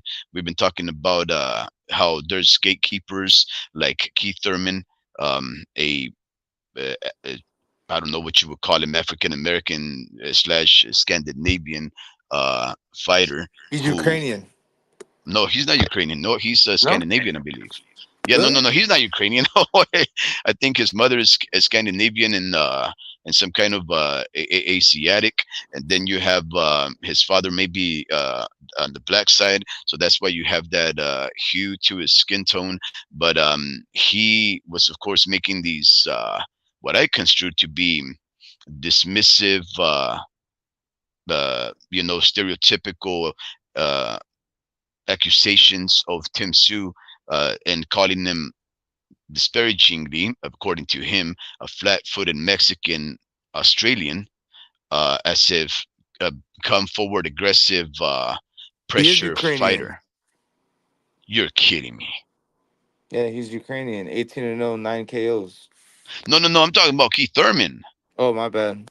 I was No, talking no, no. about Keith Baranchik. Thurman is black and white, but he's not just like white from Ireland. He's like white from Scandinavia or something like Mm. that. So that's so that guy was talking bad about Tim Su, calling him a flat-footed Mexican from Australia, as if come forward press aggressive pressure fighter is a bad thing in the sport when the sport has only survived off of that type of fighting and not the type of fighting that Shakur Stevens or these quote unquote slick American black fighters have been doing.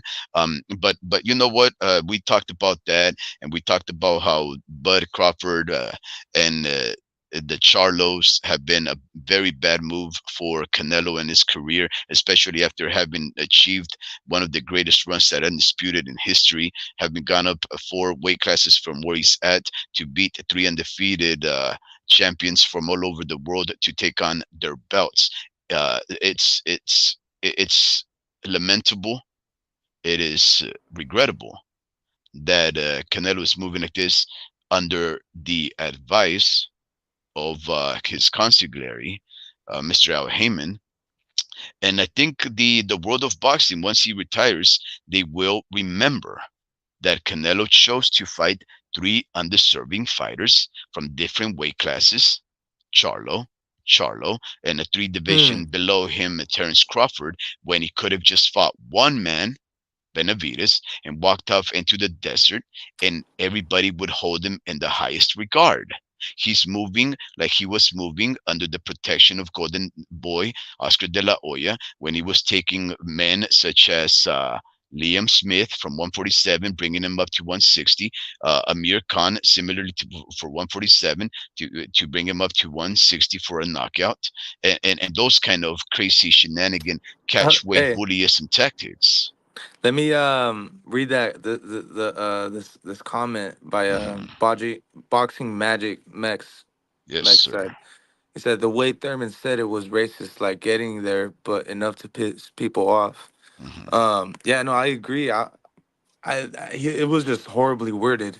The reason why is because it's just I feel like you need to learn how to speak right when you're talking shit. Like you can't be using the word like zoo. You're referring zoo to humans, like any type, regardless of the race. Like you referring them to a zoo. Like it just gets worse if you go into the rabbit hole of race. You know. So I mean, like he just horribly worded it. I think he should have just stuck to flat-footed Mexican, but he stuck to the zoo part, and it was kind of like, all right, man, like a Mexican zoo, like that's kind of bad, bro. Imagine if you said like Oakland Zoo, or because because no, there is a saying like that's actually like a saying out there, like the Oakland Zoo, but that's what they say out there, like welcome to the Oakland Zoo, like it's some like who's out there, but yeah, To the anyways, crazy side. yeah, no, that's what they call it sometimes, but.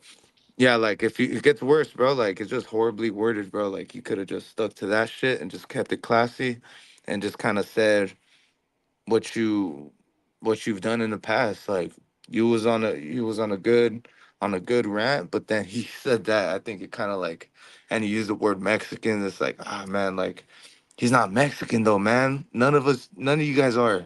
Like no one here is Mexican. Yeah. That's the worst part.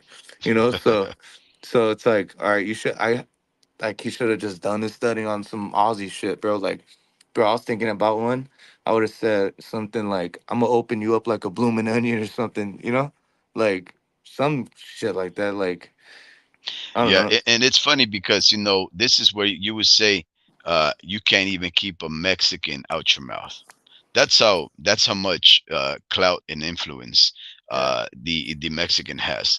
That when you think of a person that stands his ground, I mean, there's countries, there's states in the United States that make it a right, an obligation for you to stand your ground. In Texas, in Florida, you stand your ground, right? If someone is coming to aggravate you or assault you, right, you have an obligation, not just a right, an obligation really to stand your ground. So that just means you never cower, you never backtrack, you never let anybody aggravate you.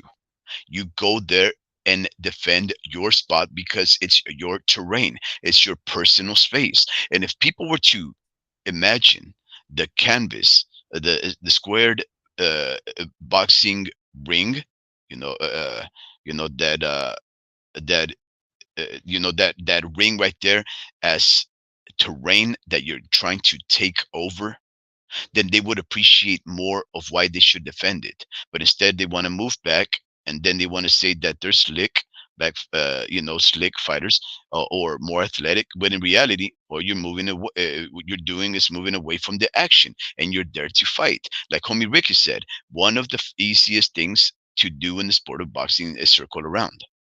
One of the easiest things to do is to throw the jab. Why? Because you keep things at bay. You don't want the confrontation. And it's almost ironic that a fighter would think that standing your ground and throwing punches and trying to take one to give one is an inferior move in the sport that thrives of that type of violence. I don't know, these fighters that think of themselves so smart, and they try and make their impressions of the sport by saying that it's called the sweet science. They're really, every time someone says the sweet science, I'm not saying that there is no such thing, but they're really misusing the term. They're trying to make it sound like if it's valid for somebody to move out of the Shakur Stevens or any of these other fighters like Edwin de los Santos and say, "Oh, that's sweet science." Nah, kid, that's not sweet science. That's a bore fest, right? But anyways, let's just read a couple of these last comments. Say, yeah, so no, you're right. Uh, El Pachuco, this Keith Thurman guy, he barely learned to speak English yesterday, and where he used to be previously a well-read individual that was very astute and a lot of things even outside the sport of boxing. I guess all of a sudden Mr. Keith Thurman has become an imbecile, so that he doesn't even realize that Australia is a large continent in and of itself. It's not a small country, and it's only an island just because it's encompassed and enveloped by water, but it's in every landmass, every body of land surrounded by water. Yeah, that's funny. Mexican boxer says, "See that guy mad about Canelo gonna destroy his boyfriend Bud. That's why he doesn't want to see those fights happening." Well, guess what? Mexican boxing number one. I believe the consensus right here would be that nobody wants to see Bud or any of the Charlos against Canelo. Because if we want to see easy fights, well, we'll take those. But Mexicans have never taken easy fights. Mexican boxing number one continues to say, "I'm Mexican," and also other Mexicans want to see Canelo destroy Bud. Well, that's just because you always want the Mexicans to be victorious. I just want a competitive fight. I don't care who wins. I'm not even Mexican. I was born in the United States, buddy. Remember, Canelo doesn't forget when the Charlos were talking about it, even when Canelo said this. And same thing with Bud, because he was talking mad s about Canelo too. So Canelo getting payback. And no, listen, I get that Mexican boxing. I get the comeuppance, but look, if if Naoya Inoue decided to say something disparaging about Tank Davis, should Tank Davis fight Naoya Inoue, who's about 4 weight divisions from him, just because just because he said something bad about his mama? I think not. I think keep it simple. Fight the guys in your weight class. If you outgrow the weight class or you're better than your weight class, move up to the next one. Logical. That's what Canelo has done. To do the opposite and move back down or make smaller men go up to you, which is worse than going back down, that's not very brave, in my opinion. It's definitely nothing that I would salute. So it just, I don't know. I disagree with that.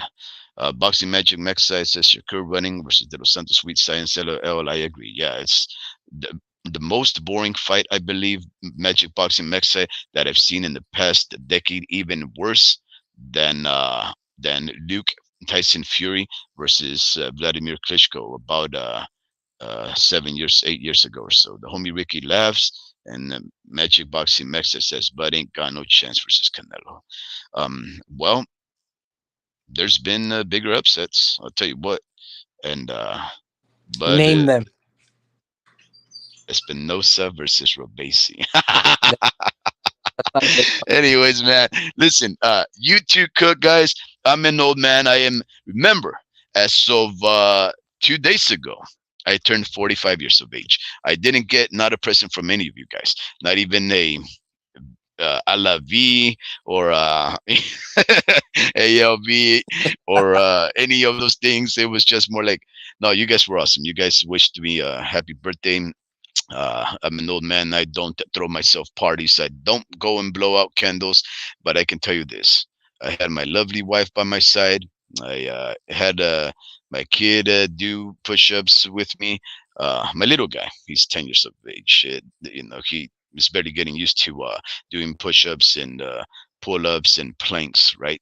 Because we did him last week, but we did so many that for like 3 days, his whole chest was hurting. So he was like, "Dad, it hurts." She's like, "Yeah, well, look at your abs now." But I just wanted to say this was a wonderful live. I know that the homie Ricky and I, we were going back and forth. I'm always gonna lose to the homie Ricky because he's the owner of this channel, and I'm just stupider than that guy. But yeah, homie, we had fun here, man. When's the next live, man? You got to prepare this so that I could have all of these guys that I would like to see around boxing, Mexican boxing number one, boxing magic, Mexside, El Pachuco, all of our listeners. When do you want to go live next? Whenever I want. uh, this guy, Mexican boxer, says you can phrase it however you want, but you're not Mexican. And trust me, when it happens to everybody, we'll see they're putting in the place for talking shh about Canelo. Same like Thurman for the same thing. Yeah, well, I agree with you, boxing, Mexican boxing number one. Um, I did not like what Thurman said about classifying all Mexicans. And this is where I disagree with you. There is no formula for what a good Mexican is. There is no such thing as a flat-footed Mexican because Yes, there is. If a Mexican wants to, he can be fleet of foot. But we are different. We're raised different. We never take a step back. We always confront. We don't cower. We don't give up our space. And this is why we fight the way that we do. But if I wanted to, I can walk back. Sure enough, I can walk back. I can circle. I can be a slick Mexican fighter. Don't let people tell you what you can and cannot do. Don't let people confine you to boxes and squares like Mexican boxing wants to. Mexican boxing is not the end all be all and the ruler of what a Mexican is. And if you continue to think that way, Mexican boxing, then guess what? I guess you are, along with those black fighters and all those naysayers of Mexicans, you do put us into squares, and we are flat footed fighters. That's it. Nothing more, nothing less. Nothing special about us. If that's all we are, then you're limiting yourself and you're trying to limit everybody around you by saying that you're not Mexican unless. Another great boxing podcast is El Pachuco. Cheers to everybody. Cheers to you too, El Pachuco. Siempre es un placer cuando usted nos visita aquí con nosotros y comparte sus increíbles y inteligentes opiniones. Saludos y cuídense. Nos vemos a la próxima. Beers are on me. And Mexican boxing to you too. Good even fall and good night. I bid you adieu. And homie Ricky, vámonos. Yeah, that man can talk for a long time. You think his job is to talk, and he still talks for another 4 more hours. Now, man, about the next live, I think we'll probably talk some Niner football on the Saturday with some high school football buddies and some childhood friends, and just talking, just the build up of the Super Bowl. I think that'll be pretty much next of Kyle Shanahan, and maybe we'll talk. I mean, if there's some big news, I mean, there's a lot of nonsense out there, a lot of nonsense of noise in regards to like Ryan Garcia and Golden Boy and all these things. But I don't really care too much about Ryan Garcia or his career or whatever he does. So I'm not even gonna waste energy. Oh yeah, I just wanted to end it by saying that Ryan Garcia is No, Mexican, self-identified. just there's that. There's a lot of more other boxing talks, but I want to just harp on the good ones that people aren't really talking about. So I think those are the more interesting topics for me. Kind of like Keith Thurman and Tim Tszyu. That's a pretty good fight in and of itself. It shouldn't be a pay-per-view card. It should just be a regular fight on Fox Sports 1. But PBC, they don't know what the fuck they're doing. They have a big roster of fights and they can't get nothing done. But yeah.